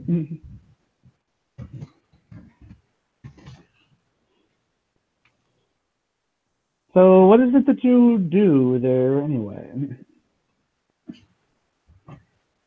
You cannot tell that man what to do, ever. What? Oh. My dear, just as you have your clients, as do I. Certain things must be kept in confidence, but it is charitable works. Charitable. Yeah. My dog. I know you were allowed to. Well, okay. It's worth pulling you away from the home and the kids, then yes. We have hired excellent servants to care for the kids, and they are quite beyond the stage of needing to sit at my ankles all day. Peggy is almost 18. Yes, don't remind me. Getting married soon, I would hope. Well, dear, she's only 18. There are a few years before she becomes an old maid. Well, yes, but still, it'd be nice. Did you have a prospect in mind? It's quite old-fashioned of you. Well, no, not as much per se, but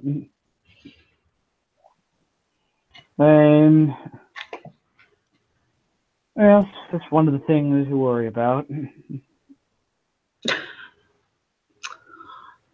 Are you worried about her, or are you worried about the dowry?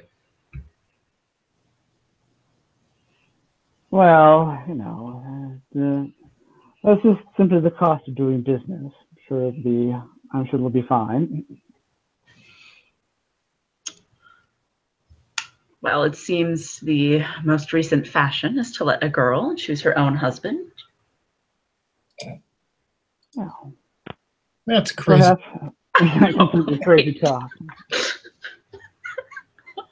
Perhaps it'll be. It's a good thing that Mother took her to the ball. Then perhaps she will find someone proper there. We've already discussed the balls and how I do not know. approve. Well, still, it's good for her to get out of the house. You can at least admit that. Well, yes, but in the company of a responsible chaperone.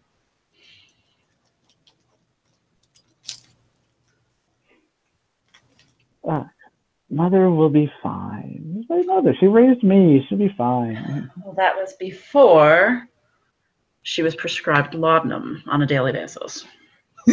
Those kids are toast. Mother has her physical ailments, yes, but The laudanum makes everything better. sure she'll be fine. I suppose. But let's turn our mind to other business interests that are more pressing.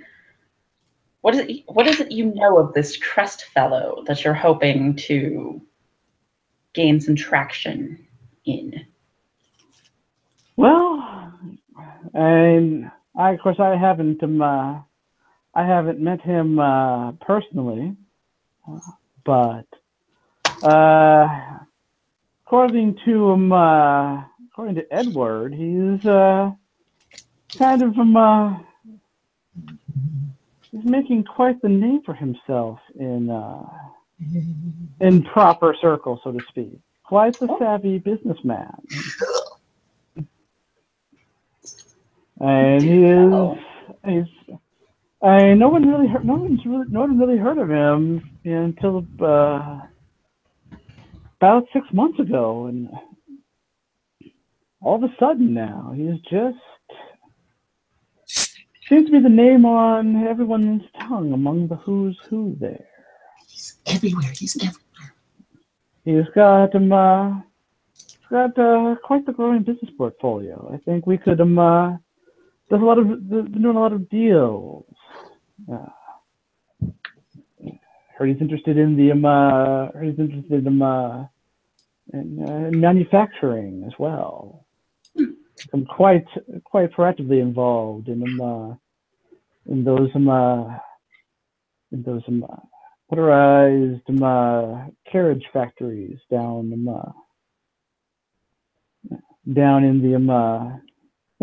the poorer districts. Well, a wise man does diversify his interests, or so I've been told. But where is it he came from?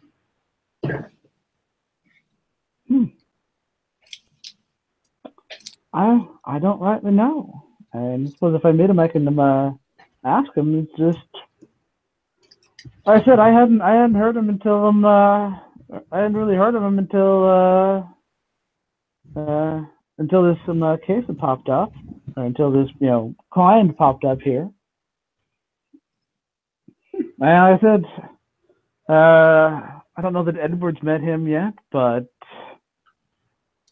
apparently a number of several of the boys down at the club have, though, and be quite taken with the man. Well, man with the plan, they say, I guess. Man with a plan. Yeah. I mean, have they elaborated on his plan?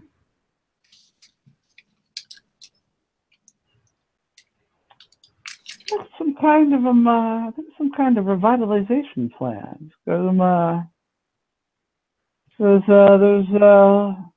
a lot that needs to be improved around the city. And I say good for him, taking an interest, civic pride. Indeed.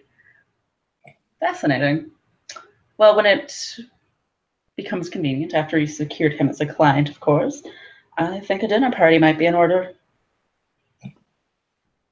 Capital idea. I think that would be just the thing. Have it here, clean up the place a bit, of course. Yes.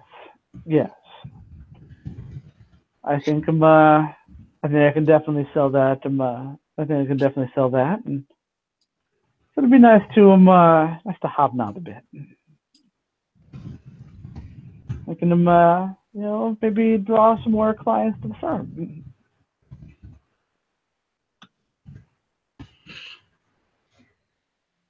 If he has the connections you claim, then that is certainly a possibility. Yeah, and that's what Edward's banking on. We look good here, and said, sky's gonna be the limit on this one, I think.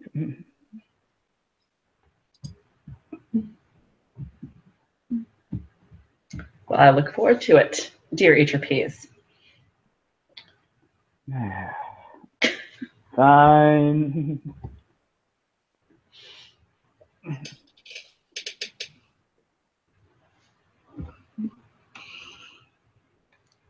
Punish you all story points for all of your puns.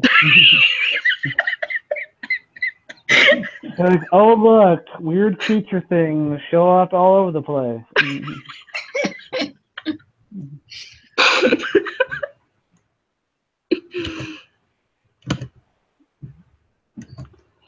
All right, so we smash cut from there to the lab. He did the mash. He did the mustard. And at some point, sure you guys would have had to. It's been kind of a day, and I don't know what sleeping arrangement you guys have made. But I think someone should probably watch it at all times. Yeah. yeah, you guys can take shifts. It is waiting for you to turn your back. No, I wouldn't do that. What are you talking about? Never. Never. Look how Bell. Oh man. I mean, I'm probably staying up just because I'm working on my stuff anyway, so I'll take first watch if we're doing that.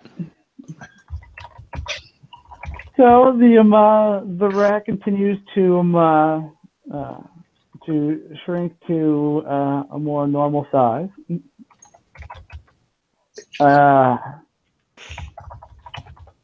It takes longer for its skin to start to revert to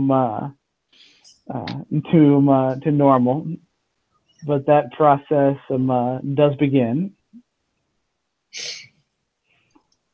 And then there is quite the racket.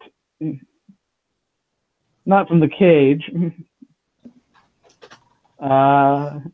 It's from a rather late trio of arrivals in the form of Hezekiah, Fitz, and a guest.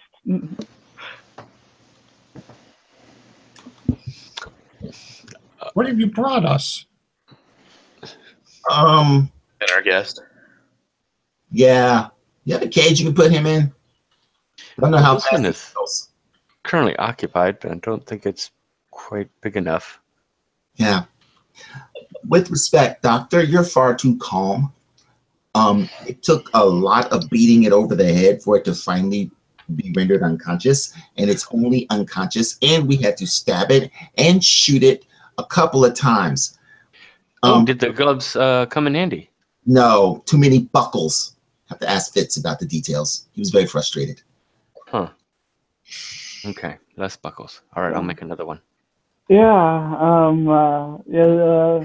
And as Hezekiah is saying this, you can tell that at the very least, well, both of them are kind of beat up there a bit. Hezekiah definitely caught the worst of it. Face has been torn, kind of covered in that dust you get when you get knocked into a building wall. Yep. And I have a bit of a headache because, you know, the door was heavy. So yeah, where are we putting him? Yeah, he's brought you well, probably a man at some point. At this point, it's it's just over it's over 6 feet tall. It's kind of hunched, pronounced spinal ridge, kind of biggish forehead, deformed face, tattered clothing, big trunk-like legs, and meaty hands, a lot of blood. Very meaty. Bullet wounds that seem to have that don't seem to be terribly deep, as you would expect bullet wounds to be. Blood of a wide variety on him at this point. Some of it might be his, some of it might be Hezekiah, some of it might be someone else's. Some of it looks a little older than the rest.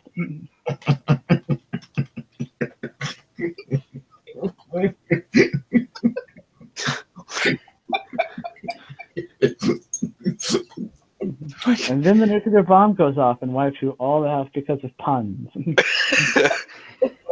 So for your next characters who will never ever make puns, what are your thoughts? I'm gonna be a cow.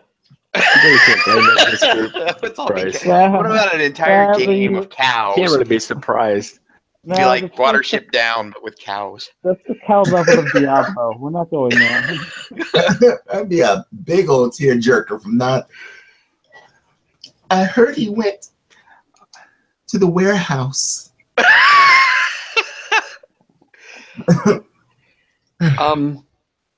I guess I could develop some kind of restraint fairly quickly. I wonder if Dr. Hill's antidote would work in this case. That would be good, because then we can question him. And I don't know if it would kill him, since it was designed for rats. Well, acceptable losses. It's not terribly useful in his current state. Unless you want something broken. By the way, your gauntlets have way too many buckles. That's what I was informed. Okay. You do realize that these are actually, this one and this one actually is a quick release for all of them? Well, that would have been nice to know before I was in the middle of a fight. I thought I explained that. My apologies. There's a disturbing moan that comes from the cage where the creature is. Wait, what? The rat? No, the creature that's just been brought in. Oh, why do we be bringing it now? Working on restraints. Quickly. Dang it. Doctor? Grab my rifle. Dr. Hale? Yes. Can you inject? Do you have any more of that stuff that you used on the Clong. Comes in. Is this So, by the way, we found this. why is it? No, never mind. Let me give it a sedative so it doesn't wake up. Oh, that would be excellent. Thank you. It was very it's hard. definitely waking up.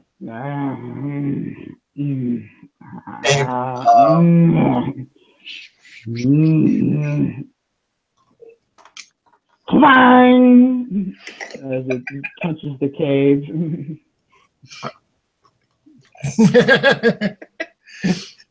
You're welcome, American. Judging by the size, she actually prepares a double dose of the sedative and hits him with it. Injects him with it. It takes quite a bit of effort to get your needle through through its hide.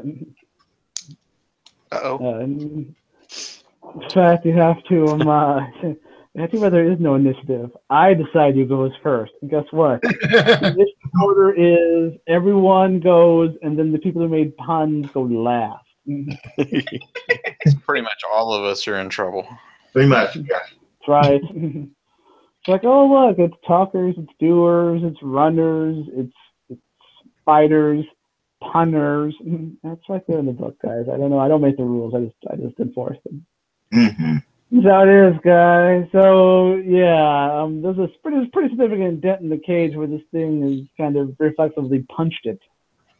But Dr. Hale, you're able to inject it with a sedative that you think is going to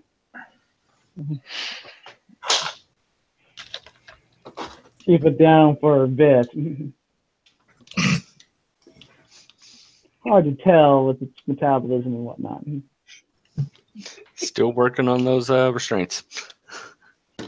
Work faster. Yeah, That would be better. I thought we were giving him the antidote or whatever. Well, yeah, but I'm working this just in case. We could just shoot him in the head. At least clean him up a little bit. I mean, he's cut. Are these bullets? Yes. Yeah, now that he's He not didn't come willingly, about, exactly. you notice that he's got. So did you aim for both of his knees or one of his knees there when you took out his knees? One. What? Mm-hmm. So yeah, you're noticing that he's got two bullet wounds, kind of center mass. He's got a pretty nasty wound to his leg, to his knee that you can find evidence of a couple of bullet wounds. And one of his Achilles tendons has been kind of crudely sawed. What on earth did you do to this thing? We were trying to survive. And not let it get away. It is largely not all that affected by bullets, as you can see. I had to shoot it a lot. Yeah. And even after the Achilles tendon cut, we still had to bash it over the head with a large piece of wood until it went unconscious. All right. Well, give me about an hour and I'll probably have him cleaned up. I don't think you should get that close. I'm just saying. Can't you just dump water over it? I just gave it a sedative. How about denatured alcohol? No, I'm really thinking you should just dump water over it. I really do. Yeah. You don't understand how hard it was. It's Okay. You know your craft. bloody well hope so. Took me long enough. Oh. I'm going to go put something on this. What? It's just a bruise. Put a steak on it. We have lots of steak. Oddly, though. No. You're welcome.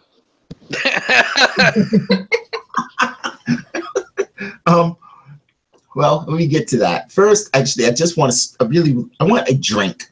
An actual, well, another drink. Oh, no, wait, a drink. I have some in my... Let's go. We are not needed here. No. Bye. Unless it breaks free. I say I'll go with you. Good choice. Let's leave the two scientists in there. With that, Ravaging, vicious creature. there's exactly two monsters in there. So what could go wrong with the two scientists there? You think that we could implant the rat in the head of the large creature? And then make it transform? I was going transform. Somewhere in the future, someone takes like this idea for Ratatouille.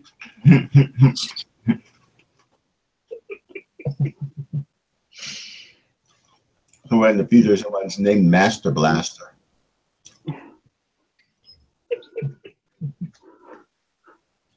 All right, so you guys are you staying here and getting a drink? Because I'm sure there are refreshments floating around this. No, but staying home. Well, no, actually not home, but here. Just staying in one place. Staying away from home. That's what I'm thinking. Do you still smell of alcohol? Featherstone keeps the good stuff. We've earned the good stuff. I know where it's at. Let's go get it. And then get forgiveness rather than permission. I was told that works. Well, I do hear that Miss Featherstone is quite forgiving.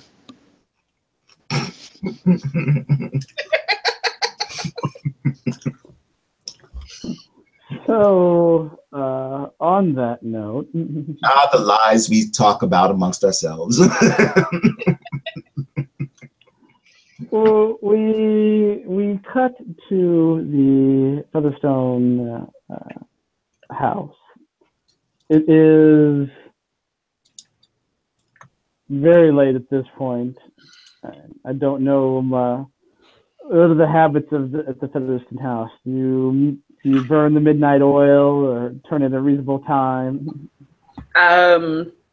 Sometimes Mr. Featherstone stays up, but I usually go to bed at a proper time. All right, so I imagine by this point you are in bed and have been for a bit.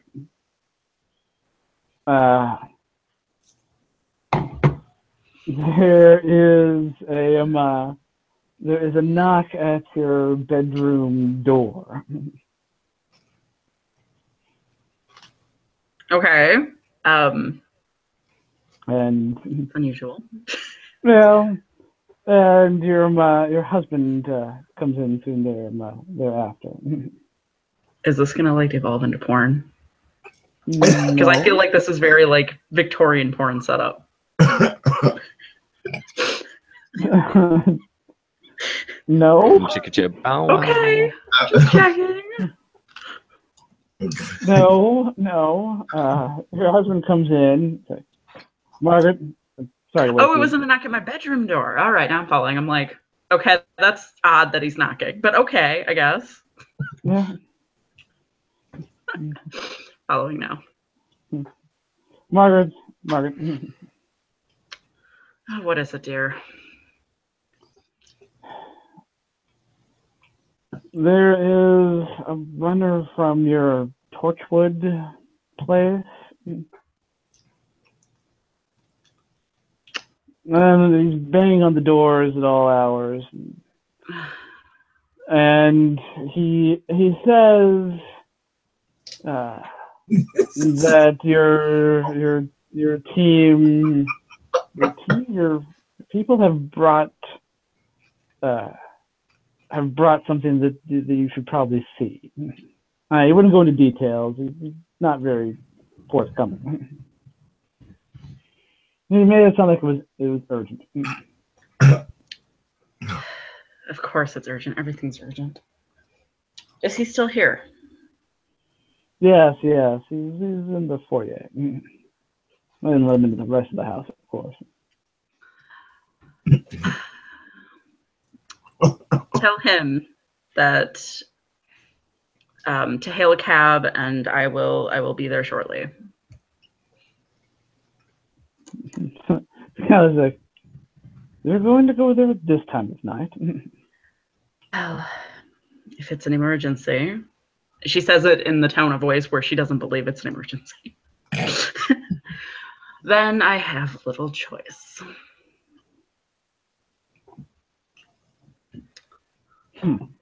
Well, highly irregular going out this time of night. Indeed it is. I'm sure it's nothing, and I will be back shortly. You will not see that man for 5 more days. Laters. Yes, well, fine. As long as it's not gone too long. I'm going to turn into bed here shortly as well. So he disappears to go relay your message there. Grumpy little shit. Oh. That's highly irregular. You don't understand. just not the way things are done. No, it's not. A respectable woman runs off in the middle of the night. Right? Right? Okay, so I will dress as hastily as I can. Right. And there is a 3 hours later. I know. I know. There's a montage. You're getting dressed. Damn corset. First, I have to wake up my maid so she can help me with the skirt. And the corset girl, and Then I have a separate girl who does my hair. It's all. Yeah. Oh, very, very. All those buttons, so many buttons. Oh, and not to mention the ribbons. God must tie the ribbons. Oh, and that thing, the girdle. Yes, the girdle must be tightened appropriately. Don't forget your busset. Bustle. In the busset. Bustle. I think. Bustle. In the bustle. Yes, in the bustle. And yeah, it's like. It's a wonder Victorian women weren't just round because of all the cloth and whatnot. It's ridiculous. Indeed.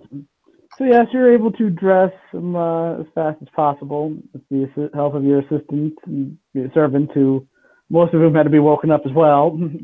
Yes. Now everyone is awake. This is not an emergency. Someone is going to die. When the mistress needs the corset tightened, the house will awaken. There it is. So yeah, there's a cab waiting outside.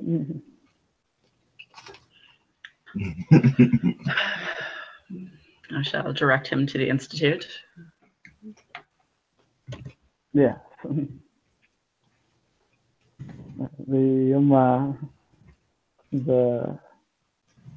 runner is there waiting to brief you, I guess would be the term there. But apologies for the late hour, ma'am. He ran all the way back to meet you when you get there, and the horse. You should give him an award for fastest HBO hockey sticks award or something. You are an excellent runner. Only the best for Torchwood. Grief. But yes, apologies for the late hour, ma'am. But there's been quite the development. Quite shocking. What is it? Hezekiah and Fitz brought in some kind of creature. What sort of creature? I don't know. It must have been a man at some point, but it's quite terrifying. No doubt it's what's been doing all the killing.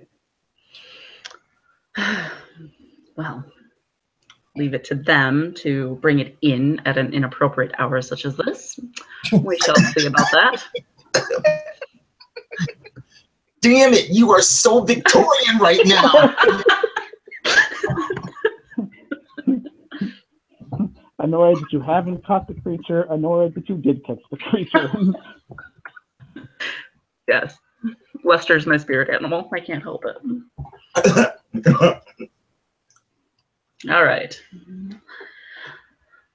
Let's see this thing for ourselves. Now watch. The antidote will kick in. By the time she gets here, it'll be just a normal dude laying in the cage. Yeah. Well, no, it's going to take some time there for Theodora to tend to this thing's wounds, especially given the toughness of its hide and whatnot there. Barnaby, you're working on a restraint system. Why don't you give me an ingenuity and technology roll there with some gadgetry mixed in? Technology. So what are you three that are drinking? What are you guys up to? Just having a quiet drink in the lounge there? Or? Best oldest scotch. Yeah. Yeah, sure. That's what we're doing. Nice. It's a sipping moment. What's your role there, Barnaby? Barnaby, you're not making any noise. You're still muted. I think he rolled 2 once. I have 12 on the stats, but I don't know if you have lucky. 14. He's not lucky. Enough. Do you have lucky? I do not. I don't think. No. William just pressed it. Yeah. What I'm hearing is that everything is fine. He opened the cage and woke it up all at the same time. I mean, if you consider fine. my total, it's a 14. So everything is fine. Don't worry about it. Everything is absolutely fine. Make restraints we think work. It's not like it's super strong with advanced healing or anything. No, it's gonna be human in a minute. Anger issues and subthermal armor. Oh, what are you talking about? It'll revive just in time for accelerated healing. Yeah, nothing to worry about. Yeah, you got nothing to worry about. Nothing at all. We only shot it, stabbed it, and beat it over the head until it stopped moving. Nothing to worry about. It's fine. It should be tamed. Nothing to worry about at all. That's how you say hello in its language. Yeah, exactly. Well, I say hello a lot. I said hello a lot. You know, it exchanged greetings with Hezekiah, so... You'll understand if Hezekiah does not need to go in there and greet it anymore. If this thing wakes up, I think I want you to come in and greet. No, why would you do that? And the lieutenant has an excellent stash of tea, so I'm absolutely sure that it will stop down for a cup of that. Yes. Yes. At first, you grab the person who drank it last and just wring the tea out of them over its open, gaping.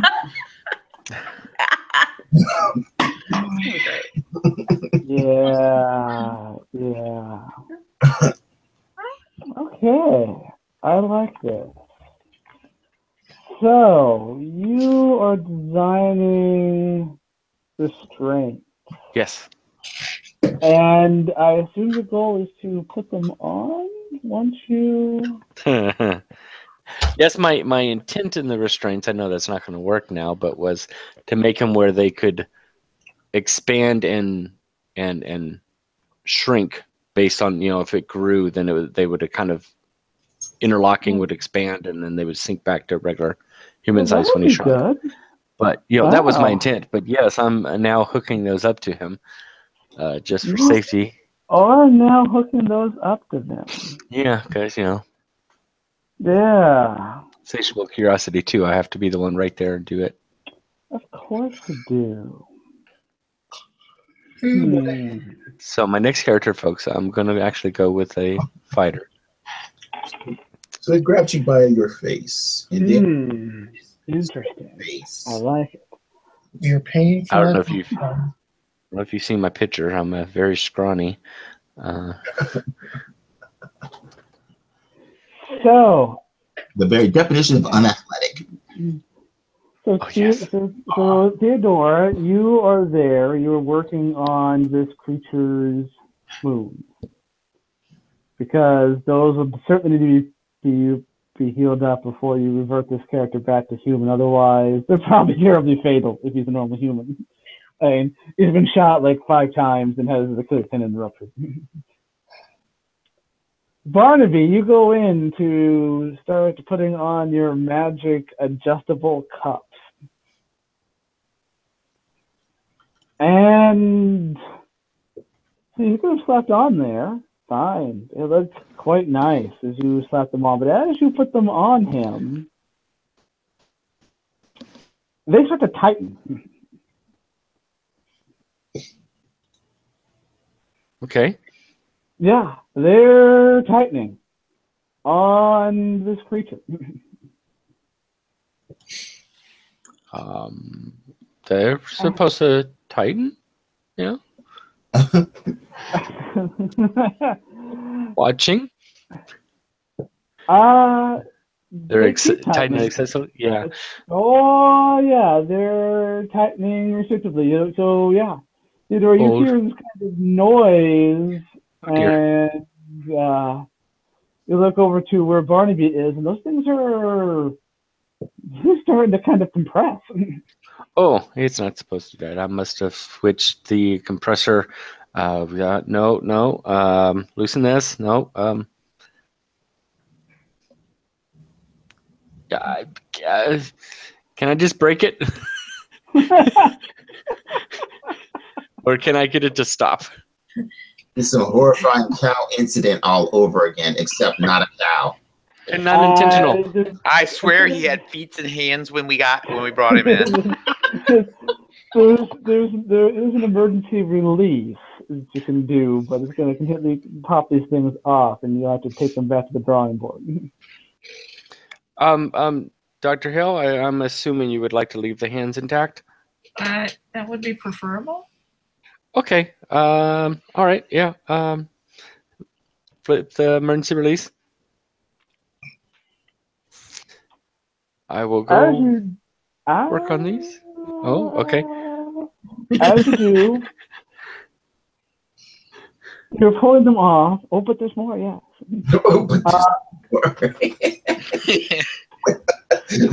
Not only do you get the emergency release, you get the waking of the creature enraged. No, he's not awake, but some kind of spasm or something like that. Kind of catches you as you or yanking these restraints off of him and knocks you into the cage wall. At the time that you're coming into the lab there, Margaret. I have a high-pitched squeal of pain. So, yeah. It's higher than that squeal of pain. Yeah. High-pitched. Squawk, squeal. I don't know what the right term. Squeal, more of a squeal. Take up a point of strength damage. What happens when things get to 0? Oh my gosh! You only have 1 strength? No, not yet. I'm at 1. I'm at 1 strength right now. Well, it's bad if they get to 0. If you get 3 to 0, you're dead. You get 1 to 0, you're incapacitated and things that regarding strength and whatnot. There. Wow. Okay. So yeah, the scene. Well, I guess so. Theodora, you're there working on the creature when it kind of reflexively swats Barnaby into the cage that it's in there.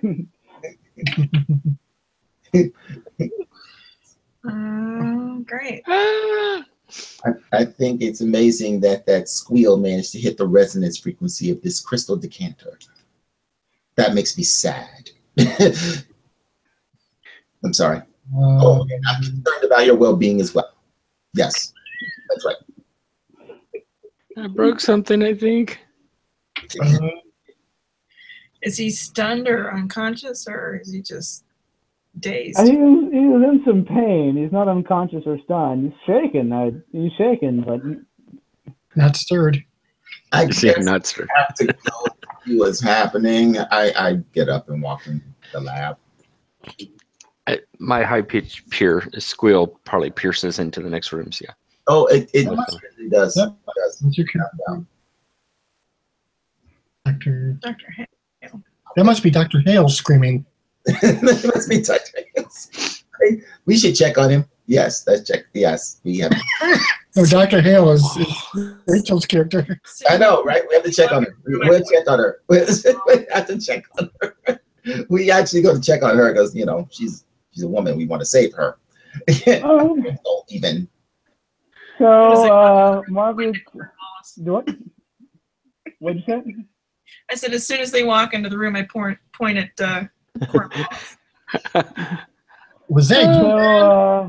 Oh, it hurts. It hurts. I just want to be clear. Dr. Hale, that was not your scream? Do I look like I was screaming? I was kind of hoping you were screaming, mostly to actually leave his Well, never mind. Could you check on him, please? Of course. Of course. This is Featherston. Yes, Margaret, you walk into the scene. You hear the scream as you're kind of coming in there.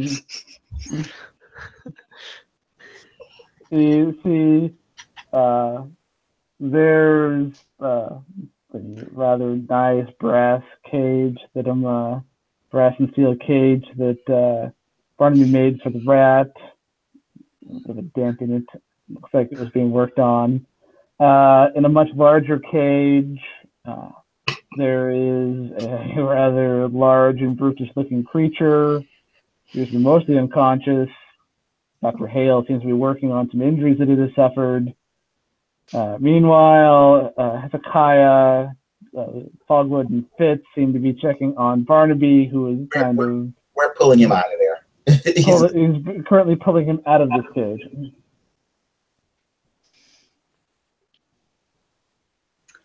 I think her. There's an echo. Okay, echo gone. I think her foot taps a few times.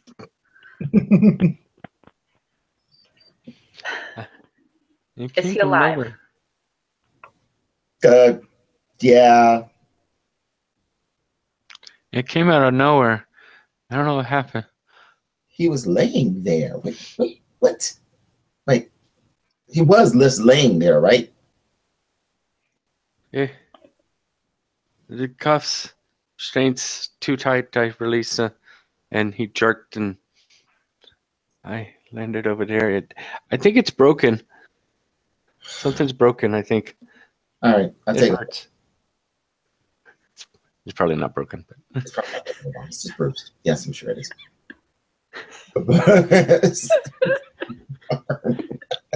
All right, I'll check his arm. You'll be fine. Move it around. I do have one rank of medicine. Well, if you would like rank of medicine as well. All right. So, to heal, we help each other. all hang on to one another and help each other. To be a circle of healing. So you're going to roll. This is going to be, for those of you who are attempting healing, it is going to be ingenuity and medicine. Okay. A lot of these story points, can they add to a roll? Yes.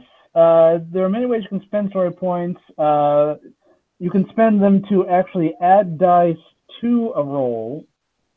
You spend one story point and you get 2 additional d6 to roll, so you're rolling 4d6 plus your skills. Wow. You can also use it to move up and down the success ladder after a roll. Okay. I'm going to spend one to roll 4 dice. Sounds like a plan. Because I do have medicine, but not a lot. I got an 11. 10, 13, 15, plus 4, 19. All right. So 11, unfortunately, is not successful, but your 19 that you rolled is most certainly successful. Can I say that he's got his arm became separated and I'm putting it back in place? Oh, no. Absolutely. Oh, no. Oh, yeah. You want to relocate that shoulder? Go right ahead. No, I'm like, okay, all right, here's how this is going to go. I'm just going to ride here, and he's just going to massage your shoulder gently. Oh, that'll be nice. Can you look Can you look over there? Yeah, right there. What? Look at that. I think that's something scientific now. We're going to do this in the count of 3. 1, then I do it. Yes, exactly. Another high-pitched squeal. Yes, as there is a rather sickening pop noise. My But God. once the excruciating pain fades, Oh, that wasn't massaging. You lied to me. I did lie to you, yes. You would have panicked if I hadn't lied. You know, I think I'm gonna lay down. I'm gonna lay down right now. All right, I just deposit him into the nearest chair. If you're all quite done fooling around, I would appreciate an explanation. Sorry, ma'am. Quite a bit going on. So we were on the east end, near the docks, and we heard a scream, and we investigated it, Fitz and I, and there was a poor individual who had succumbed to his injuries at the hands of that. Anyway, we gave chase, we caught up to it, we subdued it, and brought it here. Whereupon it set on Dr. Cornwallis. Actually, it was unconscious and has been, and I believe now sedated by Dr. Hale. I'm not Well sure. done, Dr. Hale. I'm not entirely sure what happened with Dr. Cornwallis. It sounds like he was doing something and it may have triggered some unexpected movement, but I can't be specific. He was trying to restrain it. Well, we did suggest that. And you weren't here to ensure neither doctor was injured because you were going back to retrieve the victim's body. Nope. I don't believe that's what we were up to. But I'm like, I don't think that's what we were doing. I think we were Drinking. Celebratory drink, but I see what you did there. I see what you, yes, I understand. Well, assuming that Scotland Yard hasn't already, no, he's probably already at the morgue. Guess we'll be checking the local morgues tonight. Again. This is the first pub you went to, the local morgue. No. That what I'm trying to say to him is, no. I just shake my head, no. No. Do not bring up the other morgue situation, the morgue situation. It's been a long night. Or the frogs, or the constable, or the two women, or the nothing. Bring up nothing. Or the fight, or the other fight, or the fine. We're going to Gambling on fight.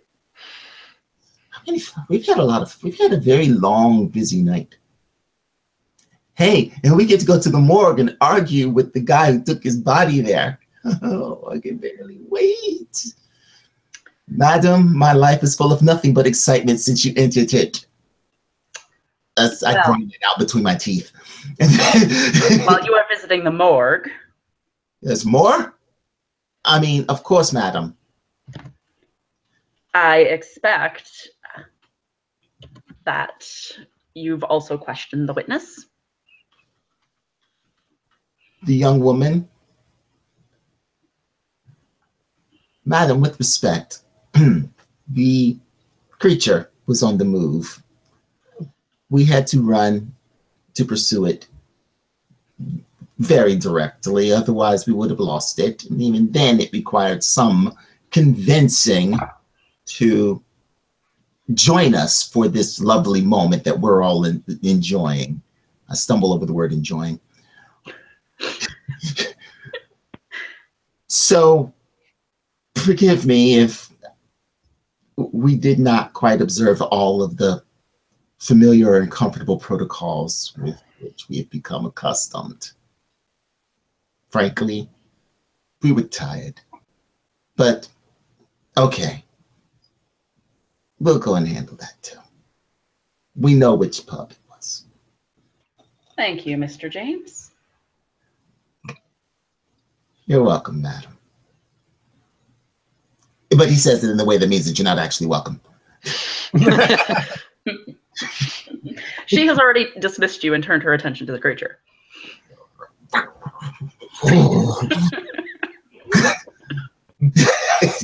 Oh, creature, why you bring me out in the middle of the night? Why can't you stalk during civilized hours? Exactly. We only dragged half mountain, half man creature across town so that he could be examined in the one place where we would actually be able to do something about it. But oh no, we don't get into that. This is all actually being said as we're walking away down the street. No, thank you for that. No, not at all. It's Mr. Cornwallis fine? Well, I don't know. He's as delicate as China, maybe. Oh. How do you really feel?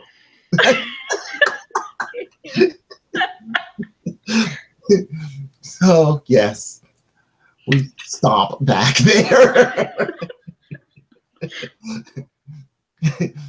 And well, so morgue or sleeping young woman, actually woman who's probably had a lot to drink since the last time we saw her and is probably now sleeping as a result of that. Her first or the morgue? I think the morgue first, and then we'll talk to her. What do you think? If we go to talk to her first, if the body hasn't been picked up, we'll be there. All right. Okay, we'll try her first. Try it. You'll like it. What could go wrong? We could find another one. That would be unfortunate. Still got your guns? Both of them. Bertha and Eloise. Bertha? Who's Bertha? Who's Eloise? Who's Eloise? What? That's How many guys? No, Esmeralda and Beatrice. They do not appreciate that. It hurts their feelings that you don't remember their names. Lulu and Bertha. I like it. Just don't. It's not funny. That Stop. should be a pair of blender buses. Now you're just being hurtful. Maybe. I don't make fun of that. Why can't either of them be named like Stan? Why do they gotta be girls? Jeff and Dan? These are girls. I don't know why they're girls. You asked them the long way, don't you? You have Beatrice and Esmeralda. Henry. But Steve. Henry is at home in America. Oh, so there's a Henry. There is a Henry. Is it your horse? No. Henry's my hunting rifle. Look at him like, it's just be obvious. Is it a Henry rifle? I don't understand. Or would that be too obvious? It is a little bit obvious, really. But moving on. All right. So who's all going on the errand to track down the body / the witness? Who's on that mission? Well, let's see. Come on, Lieutenant. Yes, I believe I will join you, gents. Maybe any more boring than sitting here and listening to scientists scream.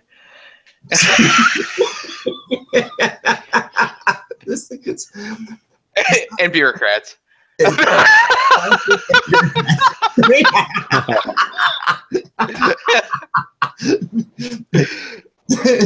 sound of scientists and bureaucrats screaming into the night. Wasn't I'll be around when she discovers we drink her scotch. Yeah, more screaming. No, it will be the stern, painful lecture. I'm in no particular hurry to return to Torchwood. Even this. I think this was our night off. This could take hours. Never being responsible. We should have just let the whole thing go on without interrupting. We could have taken up on it in the morning.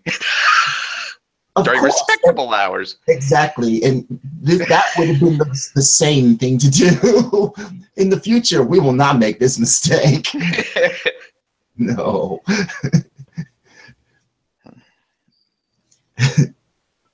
All right.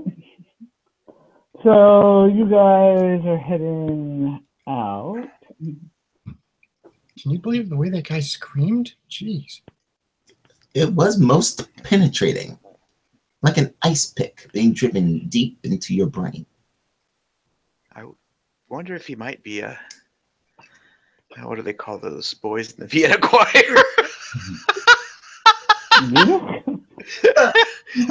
Is that no, there's a soprano? No, they're not sopranos. There's a term for it.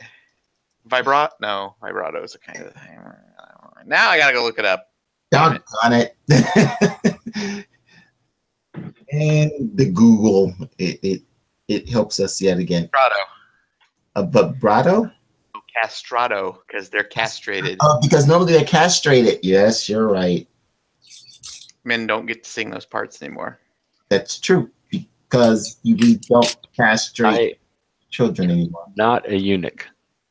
Not. Oh. So that's not it. That's not it. He says somewhere far away. No, we're not. We're talking about. Okay, so you three head out, leaving Miss Featherston, Barnaby, and Theodora at the lab. What? I'm walking with the lieutenant and Fitz, and are you? We are the most capable when it comes to dealing with a certain sort of physicality. Are you sure all three of us should leave? Yes. You'll be fine. All right, let's go. What could happen? It'll be good.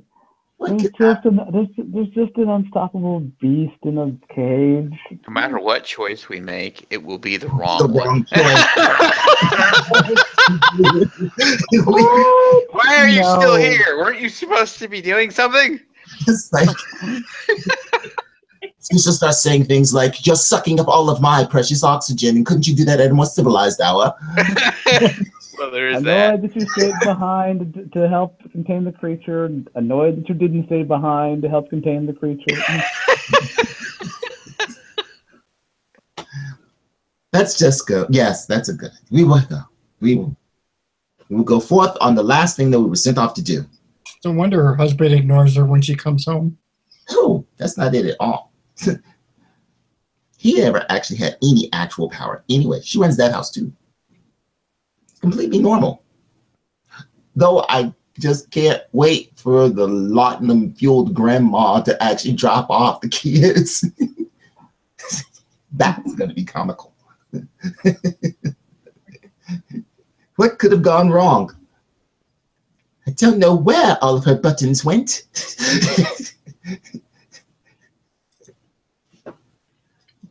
I'm sure she just got them caught somewhere. Yeah, that's it. That's it. Oh, yeah. All right. So with you three going off, leaves Featherston, Barnaby, and Theodora in the lab.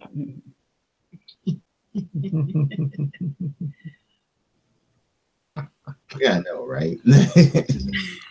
Have you learned anything? No, I've just pretty much been cleaning him up. I mean, it's taking some time because his skin's a little tougher than most humans.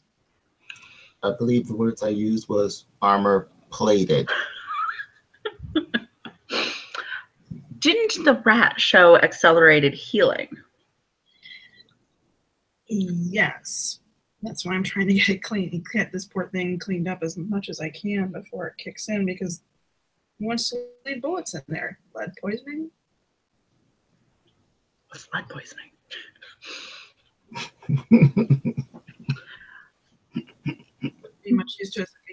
converted. Ended up getting poisoned with bullets. I see. I assumed it was typically the bullet itself that did the killing, but you are the expert. Not dead. She didn't mention that. It's not dead. Dr. Cornwallis. Yeah. If you're going to be no use, perhaps you ought to go up to bed.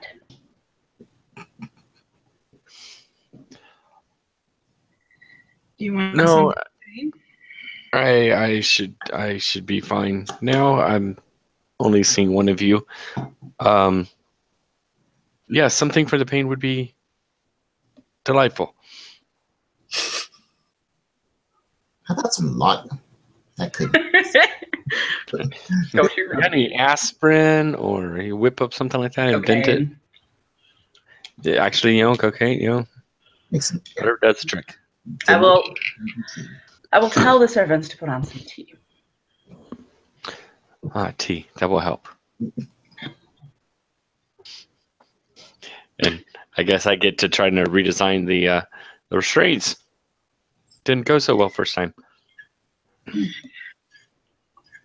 Well, and free to make another roll on that. I'm scared.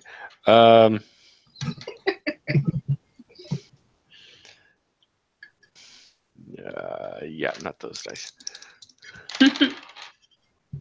Okay, I almost thought I rolled. It was almost 2 1s again, and then they rolled one more over. Good story points. I was going to quit. You could use points to help yourself out here. I could. So, but 18. 18. Well, you're Bless you. You're convinced that these manacles are far more effective, and there was a short in the actuator. That's what took this thing down there. Precisely. I was too much of a rush. I should have noticed it. Misaligned there, caused it to just release the springs to keep it from keep it connecting and whatnot, constricting there and whatnot. Yeah. I don't really need to let my rush and cause me to overlook details like that. I learned my lesson.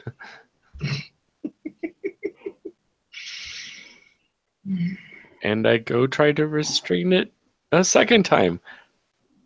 Well, this time your restraints work out far better. Good to hear. So, it is now restrained. Theodora, you have cleaned up the wounds as best as you can. Thing certainly did take a significant amount of, like I said, it's enough that would have killed people killed an actual human, a couple of times over.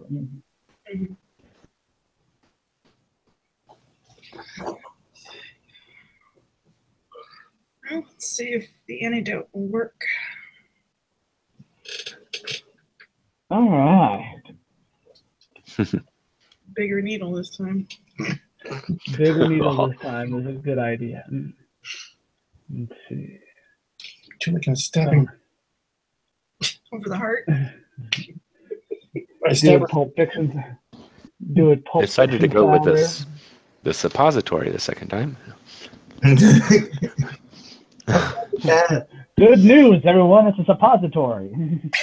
Bad news is you're putting it in, Barnaby. Right. Okay. Well, bit of bookkeeping of it.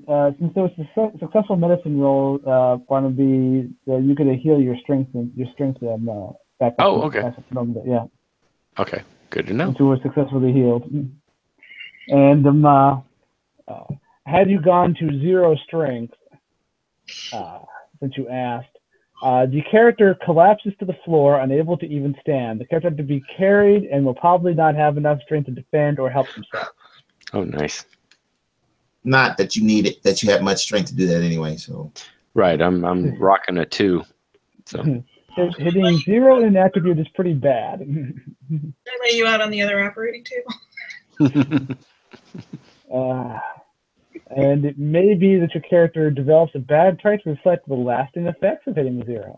If you reach 0 in more than one attribute, and things will then get serious because then you're pretty significantly wounded at that point. yeah.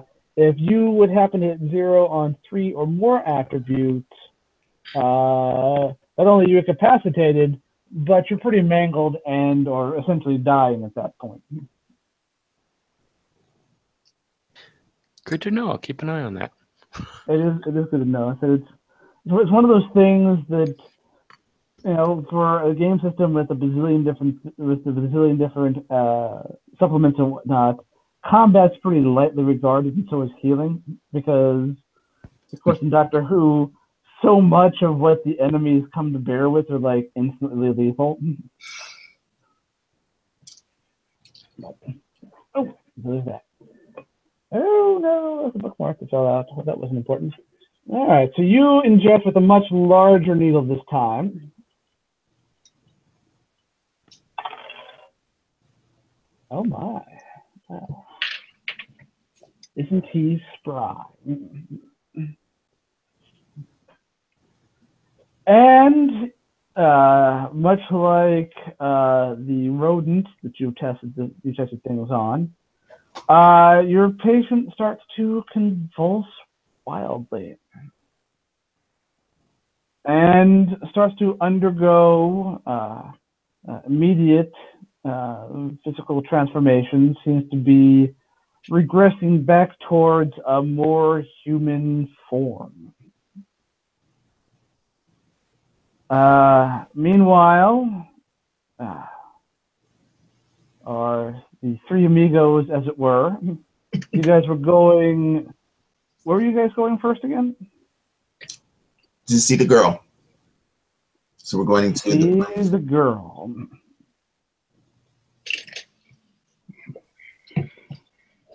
All right. You guys arrive back at the bar where you first encountered the body and whatnot there.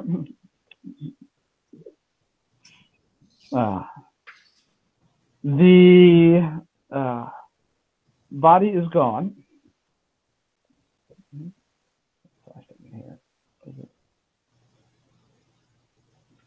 The body is gone. There's a couple of people from the local police force there. Local precinct is around.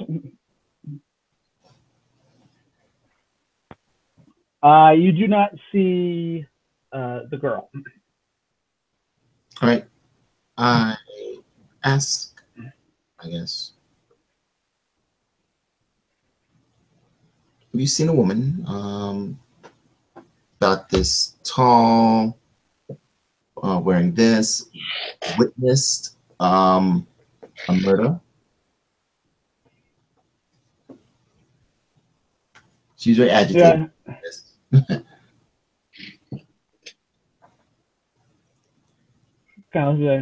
No, we didn't find anybody by that. You didn't look for. Okay, so why are you here?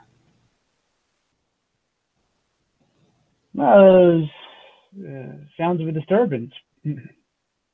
What was found some blood. So you were only here because there was a disturbance. Well, looks like a pretty big one. Okay, I direct my further questions to someone else. Actually go and talk to the owner of the inn if he happens to be around or she happens to be around. See who's there. Yeah, he is. You know, it's a crowded inn. They're not letting the letting what's going on damper the evening. Mm-hmm. All right. I myself or Fitz or Lieutenant, I guess can ask questions or whatever. I walk over. Excuse me. Yes? What can I get for you? Actually, some information, if possible. I'm trying to locate the young woman who was the witness to the crime that occurred outside here this evening earlier. Look at you. And who was that?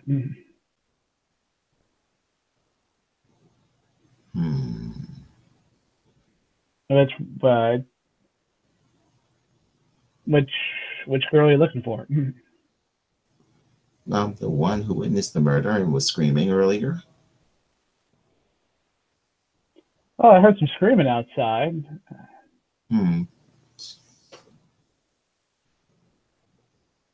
She presumably was not an employee here at this establishment. Well, I don't know who was doing the screaming out there. Didn't look. I mean, I see. As for employees, well, I mean, most of what you see is what's out there. Haven't seen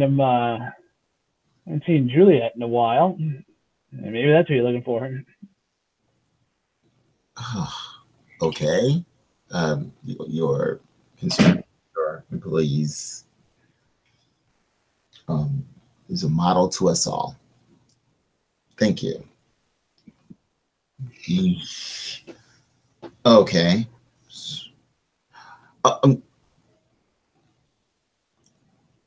Never mind. Direct my question to the constables outside. Hey guys, I'm sorry, I'm falling asleep in my chair. I'm gonna have to go. Yeah, I think this is a good stopping point here. Sorry. I can with mystery on both parts here. So missing body and missing person. Who is the beast turning into a human? Who is it turning into? So, okay. Do we want to stop here then with the? Yes, I believe we will. We will stop here for the evening. We'll push the big red button.